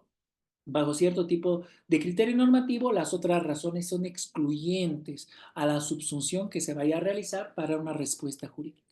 En cambio, cuando dos principios entran en colisión y uno es vencedor y el otro es derrotado, no significa declararlo inválido ni que el principio desplazado haya que introducirlo en una cláusula de excepción, es decir, que vaya a funcionar de esa manera, sino que bajo ciertas circunstancias uno de los principios precede al otro. El día de mañana vamos a ver justamente cómo se aplica este criterio de colisión en un principio y cómo se aplica el criterio de ponderación y cómo se aplica el criterio de derrotabilidad entre principios cuando implica un conflicto normativo, ¿no?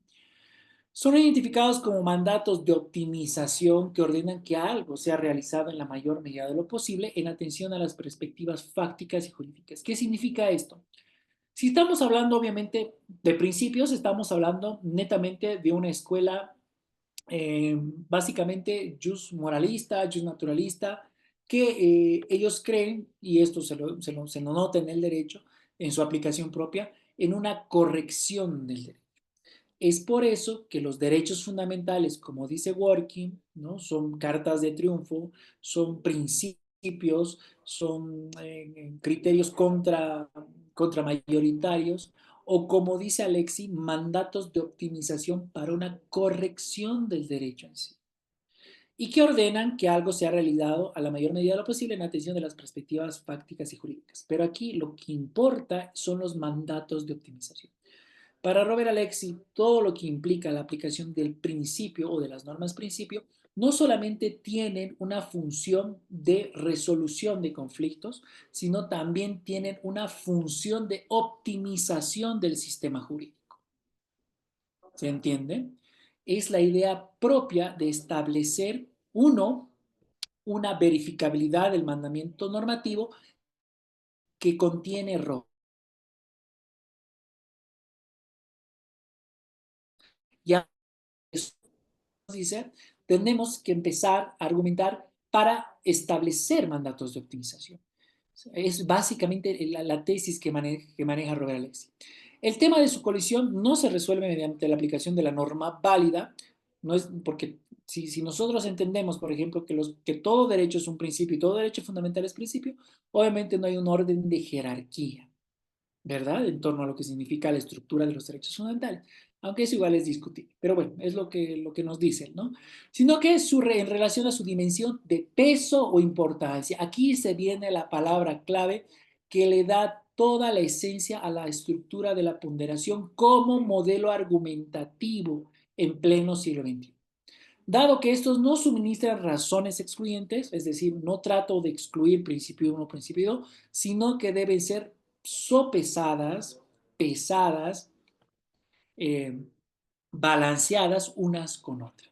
Básicamente en esta estructura gráfica. ¿Se entiende? Norma principio A y norma principio B y vamos a ver cómo más o menos funciona. Al menos la tesis que él maneja, ¿no? Estas dimensiones de peso, te dice, ¿no? En unos, la norma principio A va a ser más arriba y en otros más abajo, en otros la norma principio B va a ser más arriba, en otros más abajo. Y esto es lo que te dice las razones de peso. Cada principio tiene que estar determinado por criterios que le otorguen más pesos versus otra norma principio de acuerdo al caso concreto y a las condiciones. Ahí le dicen dimensión de peso de importancia. Esta dimensión de peso a la que hace referencia Robert Alexi para la cual funciona la ponderación, que incorpora los principios, remite de forma inmediata a la cuestión de la ponderación como el procedimiento más adecuado para resolver los conflictos entre este tipo de normas. Aquí viene uno de los primeros elementos claves para entender a Robert. No se aplica en un versus norma regla versus normas principio. La ponderación básicamente funciona entre normas principio y normas principio. He visto argumentos que han tratado de basar normas regla versus normas principio. Ahora, hay que hacer una especificación acá y una precisión muy importante. Las normas regla muchas veces pueden llegar vía argumentativa a ser normas principio. Porque detrás de cada norma regla generalmente hay bienes jurídicos que están protegidos de manera constitucional. Y esto dentro del derecho penal, por ejemplo, establecen, la escuela positivista, la de Sachs especialmente, establece que los bienes jurídicos vienen a ser determinados por lo que dice la Constitución Política del Estado, porque tienen un amplio límite de legitimidad, porque tienen un amplio espacio de debate en torno a lo que significa el pacto contractual, etc. Entonces no significa que la norma regla simplemente funcione como una norma de relleno, sino que muchas veces la norma regla está conteniendo algún tipo de bien jurídico como tal. Y esa es la norma regla que puede llegar a ser una norma principio. Pero la teoría nos dice que el procedimiento para establecer una solución a un conflicto entre principios, entre normas principios, ya no llegaría a venir a ser la subsunción como tal, sino implica que el más adecuado para resolver esos conflictos entre estos tipos de normas sería la ponderación en sí. Que no es el criterio único, obviamente. Les he señalado también que, por ejemplo, el identificar el núcleo esencial del derecho es un modelo argumentativo que también funciona para poder establecer conflictos, y eso les mostraba, ¿verdad? Como una célula, un núcleo que donde se establece, etcétera. Pero funciona también la idea de la ponderación. Entonces, ya nos raya la cancha de entrada de qué es lo que más o menos nosotros debemos entender bajo este gráfico, que significaría sopesar norma principio A versus norma principio B. O incluso, como les había graficado, que muchas veces esta norma a, afecte el contorno de la otra norma, ¿se acuerdan? O que esta norma principio afecte este tipo de otra. Que se lo puede hacer y al final se lo hace en realidad, ¿no? Pero Robert Alexis nos habla primero de una ponderación a partir de la fórmula del peso. Para él, la norma principio A en cierto tipo de casos va a tener mayor peso versus la norma principio B, que en otros cierto tipo de casos va a tener menos peso, menos importancia, por así decirlo, ¿no? Pero nos dice, siempre hay condiciones en las cuales nosotros podemos establecer que este tipo de peso en torno a la norma principio A afecte a la norma principio B. Y ese es un criterio también que maneja Robert Alexi, porque dice, de manera inevitable, cuando yo hablo de norma principio A, siempre va a haber una afectación en norma principio B. Y lo mismo, cuando yo hable de norma principio B, va a haber una afectación en norma principio A de acuerdo al peso que le dé a cada uno de ellos. Pero vamos a ver, no nos adelantemos. El principio de proporcionalidad es un criterio jurídico utilizado a nivel mundial para la aplicación de los derechos fundamentales a un caso concreto. A nuestros lares también han llegado, ¿no? Les decía, no solamente vía jurisprudencia, sino también vía circulares. Incluso el Tribunal Supremo de Justicia en tiempo de COVID ordenó a los jueces, ustedes apliquen la ponderación para los casos que le lleguen, e incluso la proporcionalidad está ya pues en otro tipo de sentido también semántico, pero muy cercano en la 1173, ¿no? Todo la aplicación de las penas, de que tiene que ser proporcional, y básicamente la argumentación que se maneja también en ese tipo de casos es muy similar a esto. Denominado por sus defensores como una herramienta clave en las democracias constitucionales. Ojo con esto porque volvemos al modelo de Estado que habíamos señalado en un inicio. ¿Se acuerdan que éramos la constitución más democrática de los modelos constitucionalistas que actualmente estábamos? Y esto significa, más allá de la mala acepción del neoconstitucionalismo que les he dicho que es un error garrafal, estamos hablando de otro tipo de dogma que se llama democracias constitucionales. La idea propia nace a partir de la construcción de las dos posguerras mundiales y encontramos este tipo de parangones en la idea propia de la argumentación y la interpretación del derecho, que tiene que ver cómo nosotros entendemos en la actualidad. La ponderación nace a partir de la fortificación de estas democracias constitucionales. No nos vamos a meter en este debate porque es también bastante extenso y establecer qué es una democracia constitucional, como ese filtro en el cual el criterio de autoridad ya no viene simplemente dado por una constitución, sino que al revés, que la democracia es la que otorga este tipo, o al menos la legitimidad democrática es la que otorga ese tipo de poder constituyente y poder constituido a las normas supremas o a las cartas fundamentales, y a partir de eso se establecen las democracias constitucionales, ¿no? Pero nos dicen, ¿no? Es una herramienta clave las democracias constitucionales. Es por eso que les decía que en la actualidad la teoría de la argumentación incluso funciona a un mayor nivel que una teoría general del derecho, porque parte de la premisa que el derecho tiene todo el derecho de hacer absolutamente todo, sí y solo sí, como una condicionante doble, si se acuerdan, te pueda motivar y fundamentar cómo que esa actuación es legítima, idónea y necesaria para un fin constitucionalmente legítimo, perdón, legítimamente constitucional.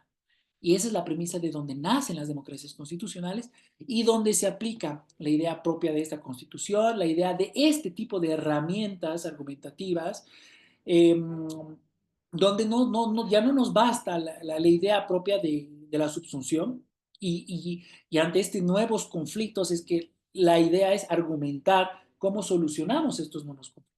Para eso tenemos que identificar estos conflictos, para eso tenemos que determinar estos conflictos y a partir de eso otorgar una solución. Pero ¿qué te dicen? No va a funcionar de la subsunción cuando estemos hablando de mandatos de optimización, de cartas de triunfo versus la democracia, etcétera, etcétera. Y ahí es donde sus defensores dicen la proporcionalidad es la herramienta clave en las democracias constitucionales. Y vamos a ver por qué, porque tiene esencia. Bueno, tiene también su propia explicación esto, ¿no? A través de la cual encontramos el equilibrio adecuado, acuérdense de la palabra adecuado, lo vamos a utilizar, entre los derechos individuales y los fines nacionales, es decir, entre el yo y el nosotros. Esto trata claramente, obviamente, de ir contra la premisa de el bien mayor o el bien común, ¿no? Como un criterio utilitario. El utilitarismo proviene de Bentham, John Stuart Mill específicamente. Hay un ensayo sobre la libertad que establece el criterio utilitario, es decir, hacer el mayor bien al mayor número de personas, pero eso choca con la idea de los derechos individuales. Los derechos individuales en democracias constitucionales son cartas de triunfo, son cotuvedados, son núcleo esencial en los cuales las mayorías, por muy mayorías que sean, no pueden ingresar a siquiera afectar este tipo de derechos, ¿no? Obviamente, el criterio democrático, que son los fines nacionales, por ejemplo, choca con la idea misma de encontrar los derechos fundamentales. Es por eso que les decía a un inicio que para entender en la actualidad un modelo argumentativo también tenemos que entender cómo es que los derechos fundamentales se están aplicando en la actualidad, de qué concepción están viniendo y provienen los derechos individuales, cómo es que los derechos fundamentales, los derechos humanos tienen su incidencia en nuestro sistema jurídico, cuál la diferencia entre los dos y cuál ese tipo de cambio que hemos tenido de esa aplicación netamente paleopositivista, perdón. Nunca me gusta utilizar el formalismo porque creo que el formalismo también tiene su función y creo que es otro tipo de formalismo el que se encontraba en ese entonces. Es por eso que para mí hay una falacia de petición de principio establecer que el formalismo simplemente es cumplir plazos, por ejemplo. Pero bueno, ese es otro tema. Pero el paleopositivismo, perdón, ese entendimiento que teníamos ha cambiado justamente con las dos posguerras mundiales y ha cambiado con una concepción moderna de los derechos fundamentales. Y en esa concepción moderna de los derechos fundamentales es donde tienen cabida los derechos individuales versus los criterios democráticos o de mayoría que muchas veces los fines nacionales, de gobierno, de Estado, generalmente trataban de establecer como absolutamente irderrotables versus a los derechos individuales propios, ¿no? Y ahí es donde nace, por ejemplo, el fundamento del derecho humano. Y es donde los estados actualmente están desarrollándose. La idea propia de los derechos humanos no es otra que establecer límites al poder. La idea misma de los derechos fundamentales no es otra que establecer límites al poder. Un poder que proviene de una mayoría, que proviene de un gobierno, que proviene de un Estado. Y ahí es donde dicen, no, esta es la herramienta clave donde tiene que funcionar, porque ya no solamente estamos hablando de normas de regulación de conducta, estamos hablando de derechos que por una cuestión simplemente de dignidad humana corresponden a cada una de las personas. Y eso es básicamente el fundamento de los derechos humanos. Proviene de dos elementos claves en el desarrollo de la nueva teoría, ¿no? De la constitucional moderna, que se vio reflejado en todas las áreas dogmáticas, ¿no? Ustedes saben de la constitucionalización entera que hemos tenido de todo nuestro ordenamiento jurídico, pero pues básicamente se le está dando mucho más importancia al concepto de democracia y al concepto de Estado de Derecho, algo que se ha visto totalmente reflejado en nuestra Constitución.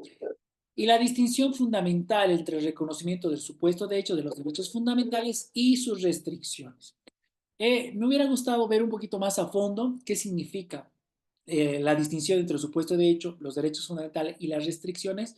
Pero lamentablemente no nos va a dar el tiempo. Esto generalmente lo estudio con más calmita cuando trato de desarrollar el concepto mismo de derecho fundamental, que tiene su esencia, por qué tiene su diferenciación, pero a lo que nosotros nos importa en ponderación, con que ustedes sepan que los derechos fundamentales también tienen que ver con restricciones que generalmente provienen de una legitimidad democrática. Estamos bien y en lo correcto para poder establecer dónde funciona la ponderación. La percepción de Aaron Barak, que era un ex ministro, magistrado, perdón, del Tribunal Constitucional de Israel, más allá de lo que significa el país, Aaron todavía sigue vivo, es una persona totalmente brillante, es muy brillante, y habla sobre un tema de la ponderación. Establece que puede estar definido como un conjunto de reglas que determinan las condiciones necesarias y suficientes para que una ley o decisión judicial sea constitucionalmente permitida a efectos de limitar un derecho constitucionalmente protegido. Es aquí donde ya tiene forma el modelo argumentativo de la ponderación, más allá de Aaron, más allá de Alexi, ¿no? Porque establece que hay condiciones para que una ley o decisión judicial, más allá de lo constitucional, simplemente te está hablando de una ley o decisión, sea constitucionalmente permitida. Aquí se ata el cable, perdón, de lo que significaría la actual teoría argumentativa. El Estado de Derecho o cualquier tipo de Estado puede restringirte tus derechos si y solo si tenga un fin legítimamente válido, sea necesario, sea idóneo. Ahí vamos a entrar a ver cuáles son los subcriterios.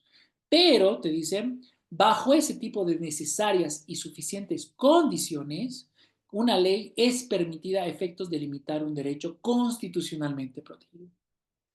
Aquí te habla de una relevancia constitucional, te habla de una restricción o de límites al ejercicio de tus derechos vía ley o vía decisión judicial, es decir, vía algún tipo de órgano del Estado.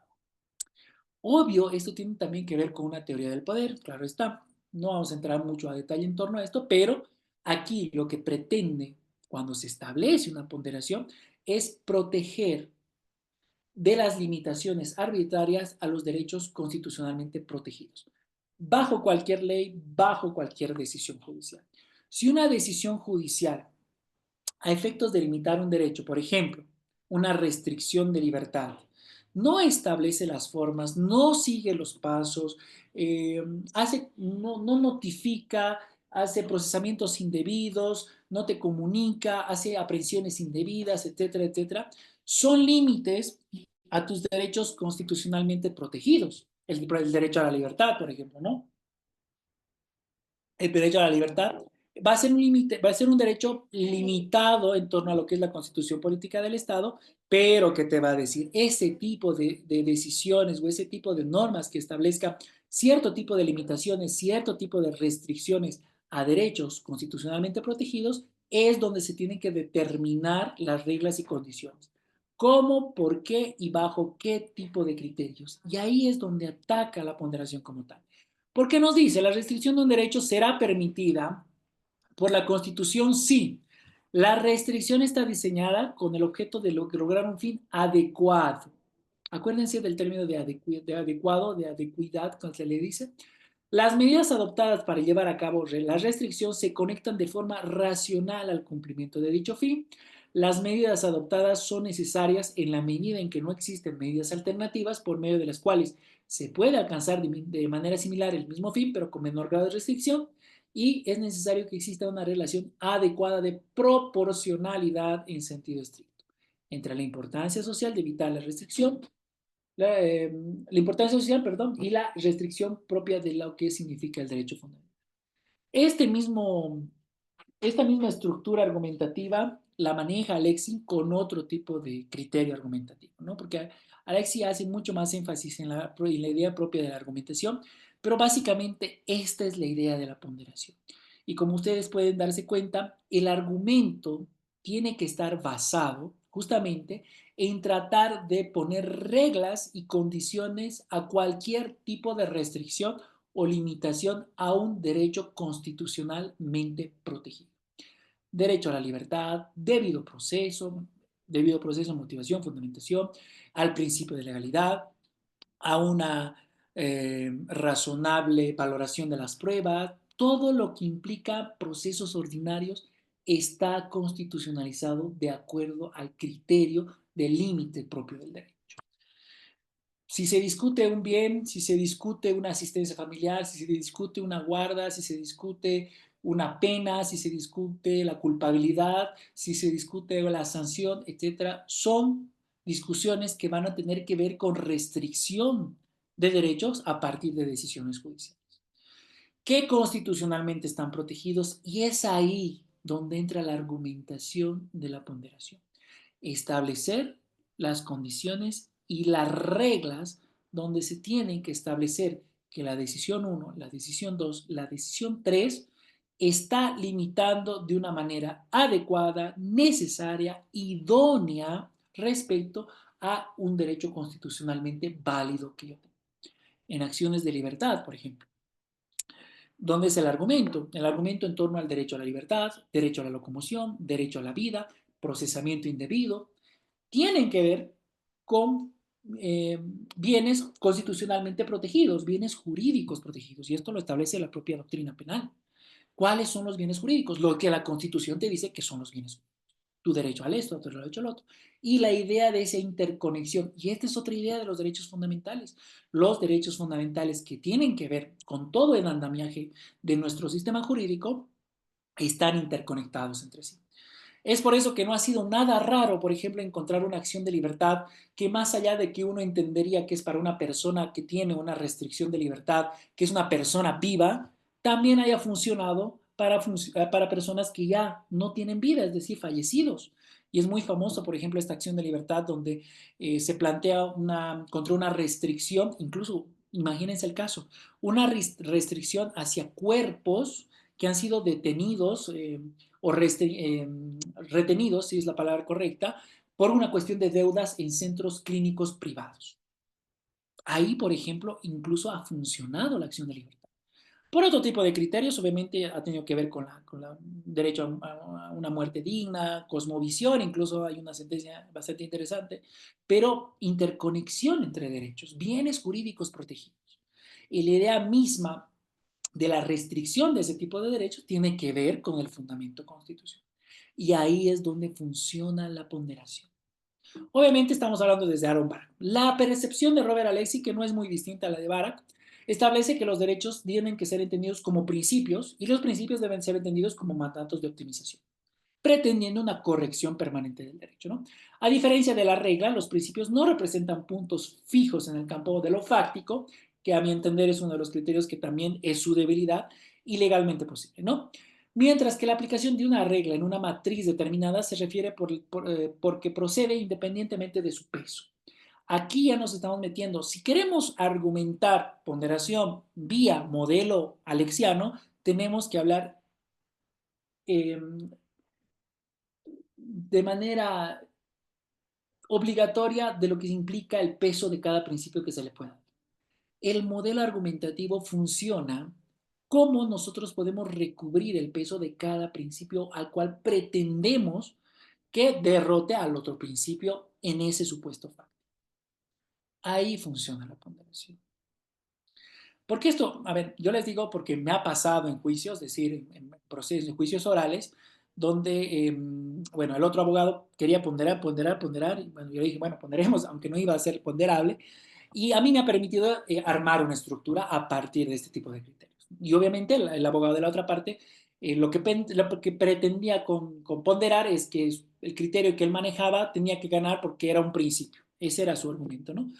Pero pues hay una estructura detrás del argumento alexiano, hay una estructura detrás de la ponderación. No es simplemente decir, señor juez, yo quiero que usted pondere porque a mí me parece que este principio es el mejor, porque a mí me parece que este principio es el que todos tenemos que tener en un Estado de Derecho. Eso, por ejemplo, son argumentos vacíos, que no tienen consistencia, que no llegan ni aterrizan en donde realmente está la idea propia de la, no sé, de otorgarle mayor peso a los principios. son argumentos que se quedan en el viento, por así decirlo, ¿no? Tienden a ser abstractos, tienden a ser ambiguos, tienden a ser vagos porque tienen una vaguedad, etcétera, etcétera. Bueno, básicamente Alexi basa todo su criterio en la cuestión de peso y te establece esta diferenciación entre principio y entre regla, ¿no? Y te dice, la aplicación de un principio siempre es prima facie y dependiente de las circunstancias que la rodean.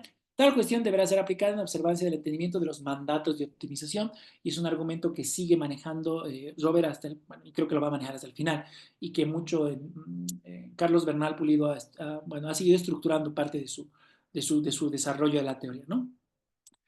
Eh, ¿Cuáles son? Ahora sí, ahora nos metemos al modelo propiamente dicho porque es donde ustedes van a poder argumentar en sí. Para Alexia, el principio de proporcionalidad se conforma de otros tres subprincipios y los vamos a explicar. El de idoneidad, el de necesidad y el de proporcionalidad en sentido estricto. Estas son ideas que Robert las trae del derecho administrativo alemán, no es propiamente su idea, ¿no? Pero bueno, manejarlo de esa manera sí es grande, bueno, en gran mayoría toda la construcción teórica que ha tenido Alexis, ¿no? Es, más allá de que yo no comparta su criterio, pues no se le puede desconocer el gran aporte para el mundo occidental que ha tenido y que sigue teniendo Robert Alexi, como nosotros lo estamos tratando de utilizar todavía. Eh, Acuérdense del criterio de idoneidad, el criterio de necesidad y el criterio de proporcionalidad en sentido estricto. Estos son los tres criterios que si uno pretende argumentar a partir de la ponderación para establecer derrotabilidad de principios en conflictos de principios, tiene que necesariamente sí o sí mencionar estos tres subprincipios. Estos principios, vamos a ver cada uno qué significa, y con eso vamos a acabar hoy. Expresan la idea de optimización. Interpretar los derechos fundamentales de acuerdo al principio de proporcionalidad es tratar estos como requisitos de optimización. Siguen con los mandatos de optimización, es decir, como principios y no simplemente como reglas. Bueno, que Robert dice, ¿no? Las reglas tienen una estructura bastante sólida, rígida.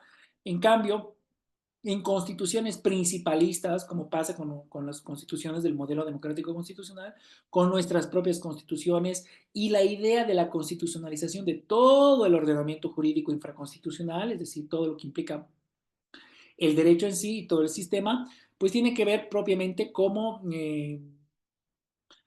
es más o menos que los principios no solamente están aplicados desde la Constitución, sino desde y conforme la Constitución para todo lo que implica el sistema jurídico en general, ¿no?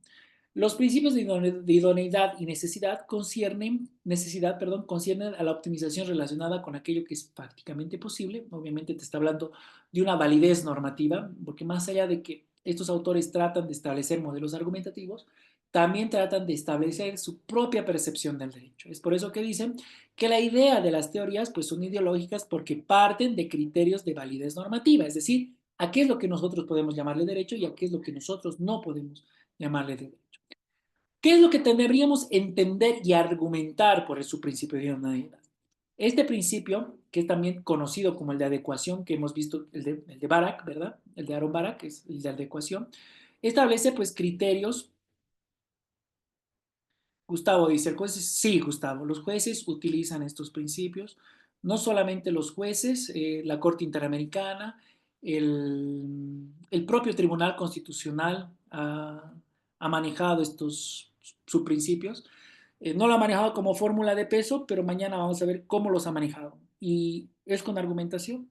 Ellos dicen, nosotros tenemos que entender por este principio de idoneidad tantos. Por ejemplo, el caso que vamos a ver mañana es el caso de Fontevecchia D'Amico versus Argentina, ¿no? Que ya les estaba dando un adelanto, y utilizan estos principios, tal cual. Es un copy-paste, es idoneidad, necesidad y proporcionalidad en sentido estricto.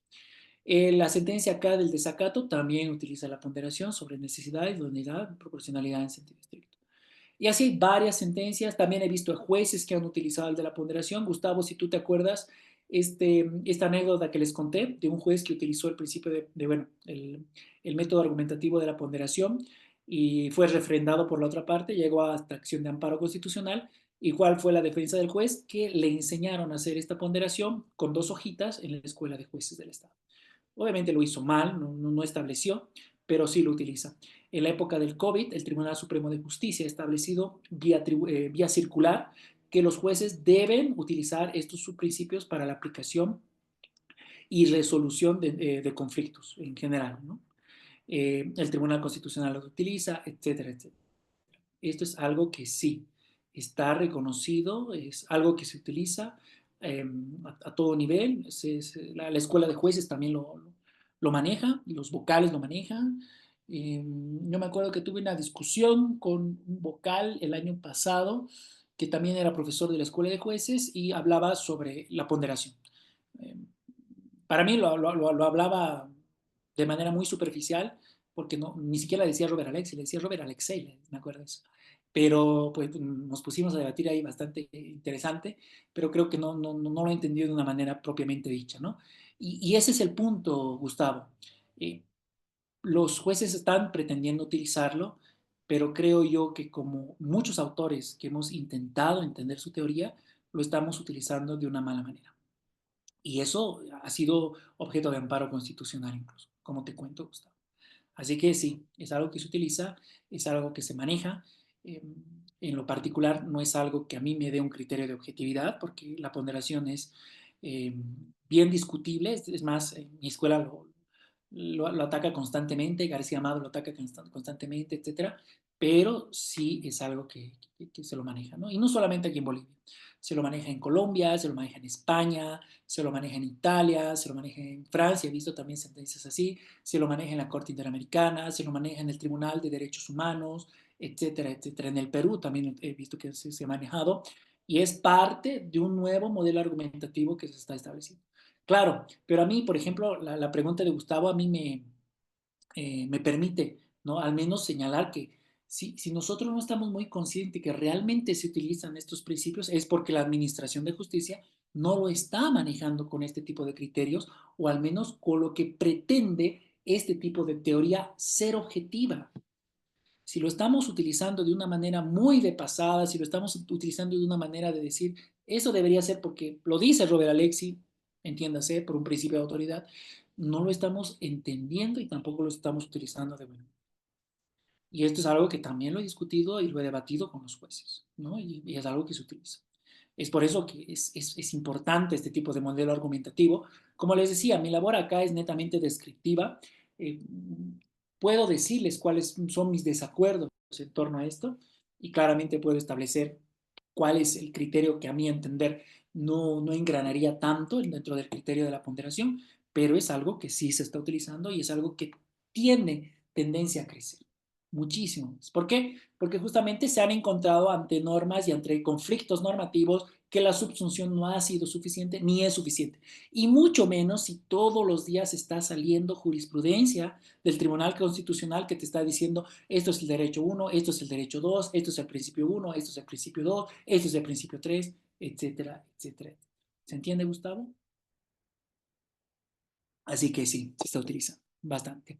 Pero aquí la clave es utilizarlo bien. Yo siempre lo he dicho, yo soy defensor de esto, de que realmente se lo tiene que entender bien a la ponderación para que no sea una aplicación arbitraria, para que no sea una aplicación a media asta, para que no sea una mala aplicación, para que esto después no sea producto de un amparo, porque como les digo, a mí me llama mucho la atención que un juez pondere esto, que la otra parte le diga, pero estás haciendo mal las cosas y el juez le salga y diga con dos hojas, pero a mí me han enseñado esto. Más allá del juez, porque hay jueces excelentes que lo hacen muy bien, que conozco bastante buenos jueces que realmente son muy buenos, por eso no hay una generalización, pero hay otros jueces que pues basan todo su argumento en las dos paginitas que les han dado la escuela de jueces y que con eso ya les dicen vayan a ponderar, vayan a ponderar. De ahí que sale el Supremo y te dice con una circular siga ponderando, siga ponderando. Y esto llama muchísimo la atención porque obviamente son pues criterios en donde no estamos siendo finos, donde nuestra academia tampoco está funcionando de un mejor nivel para poder establecer críticas, no críticas, establecer qué cosas se están haciendo mal. La 84, por ejemplo, ha utilizado esto, Gustavo, y varias sentencias. Si ustedes ponen en el buscador y mañana vamos a ver un par de sentencias constitucionales sobre esto, encontramos la ponderación ahí. Y bueno, al menos han sido un poquito más criterioso de poder establecer estos subprincipios de idoneidad y necesidad. Pero bueno, volvamos para ya terminar con esto. ¿Cómo argumentamos vía principio de idoneidad? La idea es establecer que toda intervención de los derechos debe ser adecuada para contribuir a la obtención de un fin constitucionalmente legítimo. Entiéndanse los fines constitucionalmente legítimos de acuerdo a la restricción que se puede tener. Lo del COVID. Hemos tenido un fin constitucionalmente legítimo en torno a la restricción de locomoción que teníamos. Todos teníamos la obligación de estar en nuestras casas, había control por aquí, control por allá, discutible, no discutible, eso es otro tema, pero ahí cuál era la idea, la salud pública. Ese era el fin constitucionalmente legítimo. Y para eso nos han restringido derechos fundamentales. ¿Y qué nos dice su principio de idoneidad? Toda intervención en los derechos fundamentales, es decir, mi derecho a la libertad, debe ser adecuada para obtener el fin constitucionalmente legítimo. Por lo que para obtener tal objetivo impone dos exigencias a toda medida de intervención de los derechos fundamentales. Uno, que la ley tenga un fin constitucionalmente legítimo o la decisión, ojo con esto, porque también funcionan decisiones, y que la intervención o afectación de los derechos sea adecuada para perseguir el fin constitucionalmente legítimo. Les pongo un ejemplo. Nos vamos a la época del COVID porque es el mejor ejemplo que creo yo que nosotros podemos entender. El fin constitucionalmente legítimo era la seguridad, la salubridad pública, ¿verdad? Y la idea del contagio, la idea de una pandemia, etcétera. Para eso nos han restringido y te dicen, vamos a afectar tu derecho fundamental a la libertad y de acuerdo a esto voy a yo conseguir mi fin constitucionalmente legítimo. Ahora imagínense que tenemos tres opciones en torno a esto. Uno es la opción de que no nos dejen salir para nada, ni para comprar comida, ni para nada. Dos, que tengamos una restricción a la libertad de acuerdo a días, que ha sido para mí una idea intermedia en torno a la restricción a la libertad. Y tres, que no tengamos ningún tipo de restricción a la libertad. ¿Qué nos dice el modelo argumentativo de Alexi? Que si hay un fin constitucionalmente legítimo, trata de que la idoneidad, es decir, la decisión adecuada, pueda llegar a conseguir ese fin constitucionalmente legítimo.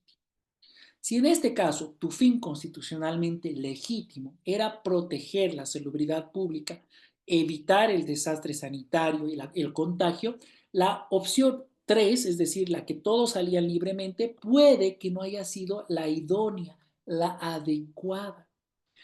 En cambio, nos quedamos con las otras dos, que es una restricción absoluta de la libertad y una restricción mediana de la libertad, como hemos tenido como de la flexibilidad del régimen que teníamos, ¿verdad?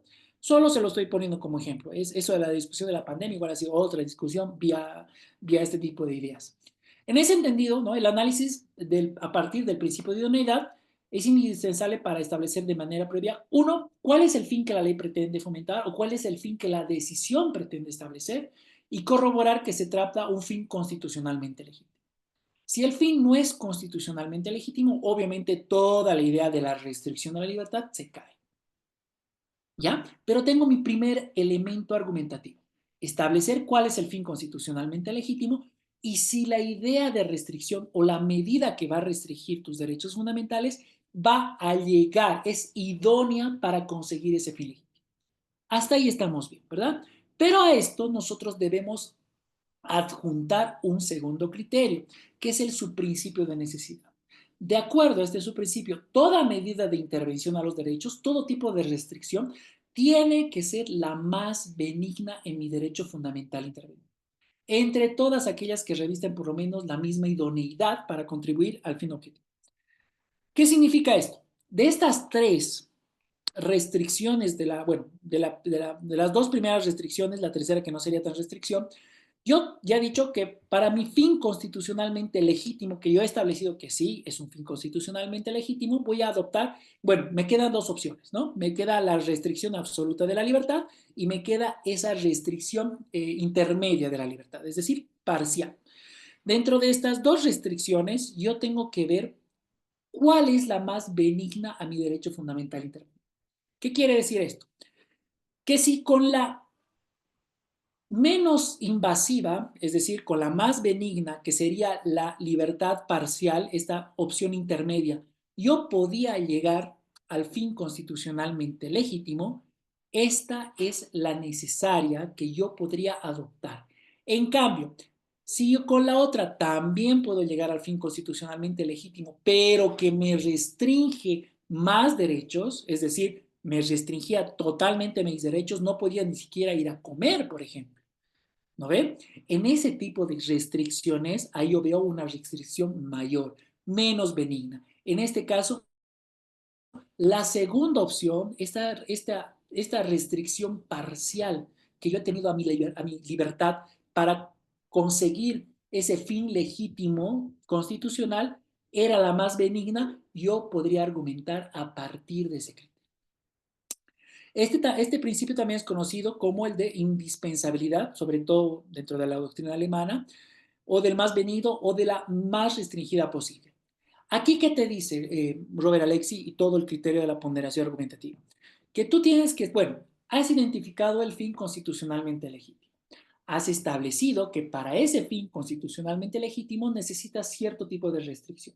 Dentro de esas opciones de restricciones, elegí la que más benigna sea, por eso se llama de necesidad, la que sea indispensable para llegar al fin constitucionalmente válido. Si entre esas opciones tienes medidas de restricciones a derechos que son mucho más invasivas, pero que igual llegan al fin constitucionalmente legítimo, esa es la que no deberías usar. Deberías usar la que sí te lleve a la, es decir, al fin legítimo constitucional, pero que sea la menos restrictiva. Y ese es el subprincipio de necesidad que forma parte de la ponderación. ¿Cómo se estructura este argumento? Se estructura a partir de la identificación del fin legítimamente válido, de la identificación de la restricción y de la identificación de los supuestos en los cuales se puede restringir el derecho. Como les he dicho, y si ustedes ven jurisprudencia, esto es algo que se ha hecho muchísimo en época de COVID y esto es algo que se hace muchísimo en los casos difíciles. Donde he visto también, he visto en el caso de los médicos, sí, cuando estaban discutiendo sobre, creo que era sobre el SUS, sí, sobre el SUS, no era de los médicos propiamente dicho, era sobre la aplicación del SUS o no era la aplicación del SUS. Se ha utilizado la ponderación. En la sentencia del desacato se ha utilizado la ponderación. Y así hay varias sentencias. Ustedes pongan ponderación en el buscador jurisprudencial y van a establecer que la sentencia está argumentada bajo el principio de idoneidad, bajo su principio de necesidad, que te dice, dentro de las medidas restrictivas, esta es la idónea y dentro de las medidas restrictivas, esta es la menos invasiva para el criterio que tú estás pretendiendo legitimarlo como constitucional, para el tipo de restricción. Porque les he dicho, salgamos de, bueno, entremos en todo caso a la mente que los derechos fundamentales son distinguibles a partir también de sus restricciones. Todo tipo de medida de regulación, de establecimiento, de procedimiento, etcétera, implica una restricción a nuestros derechos fundamentales.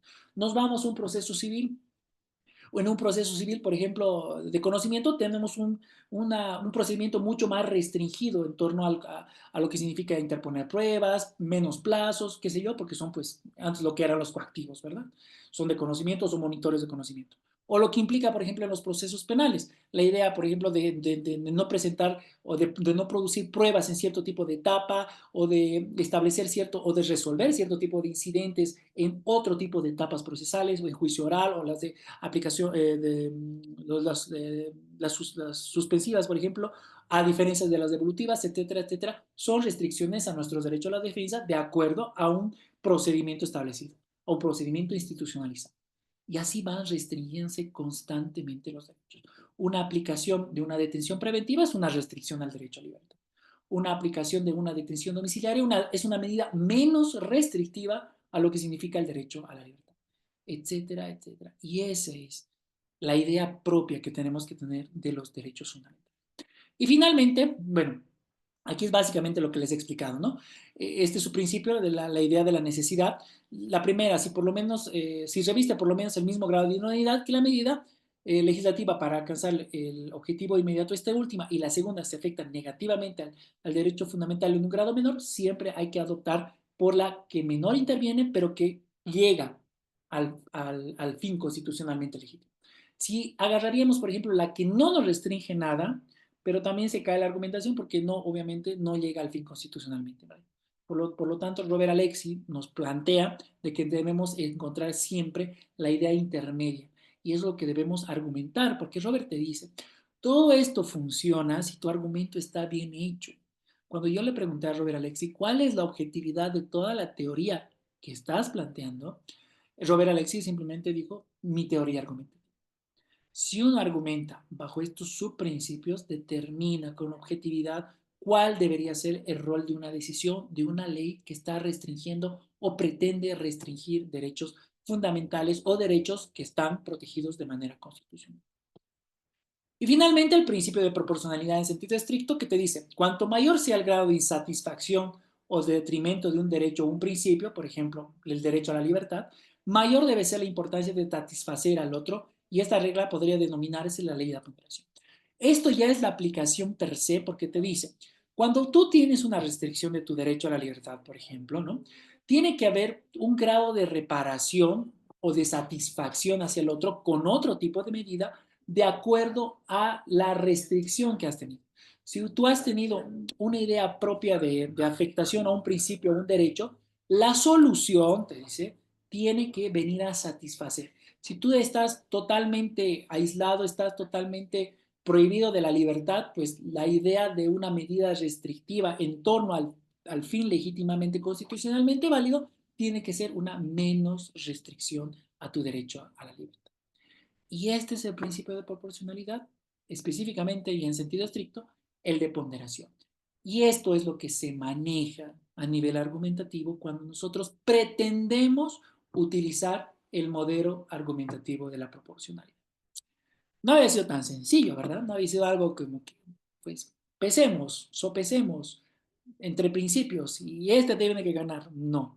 Esto también, si hay alguna autoridad judicial que pretende usarlo, también es necesario exigirle que si tú lo anuncias, también lo manejes de acuerdo a los criterios racionales. ¿Por qué? Porque la idea de establecer estos pasos del principio de idoneidad, principio de necesidad, proporcionalidad en sentido estricto, es otorgarle racionalidad argumentativa a la decisión judicial o a la ley que pretenda restringir derechos constitucionales.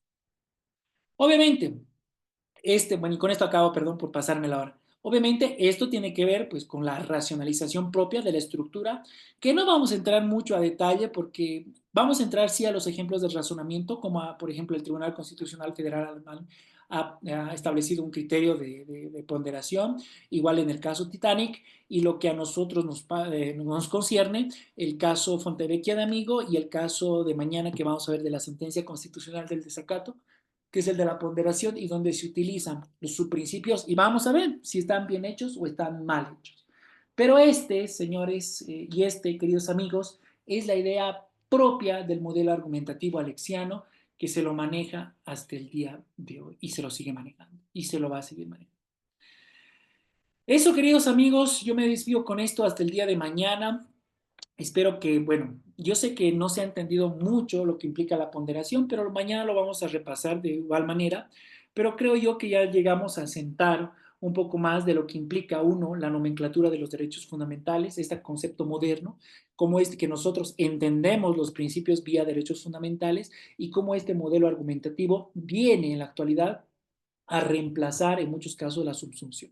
Si bien Jaime nos decía, los neoconstitucionalistas quieren, se basan en principios absolutamente todo, pero también hay que reconocer que nuestra constitución es básicamente principalista, positivizada, es decir, hay muchos principios positivizados. Y entender esto, entender cómo es que nosotros podemos interpretarlos y argumentarlos, sí nos va a permitir una mejor defensa de los derechos y de cualquier tipo de restricción de los derechos. Muy bien, queridos amigos, hasta aquí yo me quedo. Nos vemos mañana de 5 a 7 con la última clase de nuestro diplomado. Que descansen, tengan buena noche y será hasta mañana. Muchas gracias. Gracias, profesor. Buenas noches. Bueno, Buenas noches. bueno.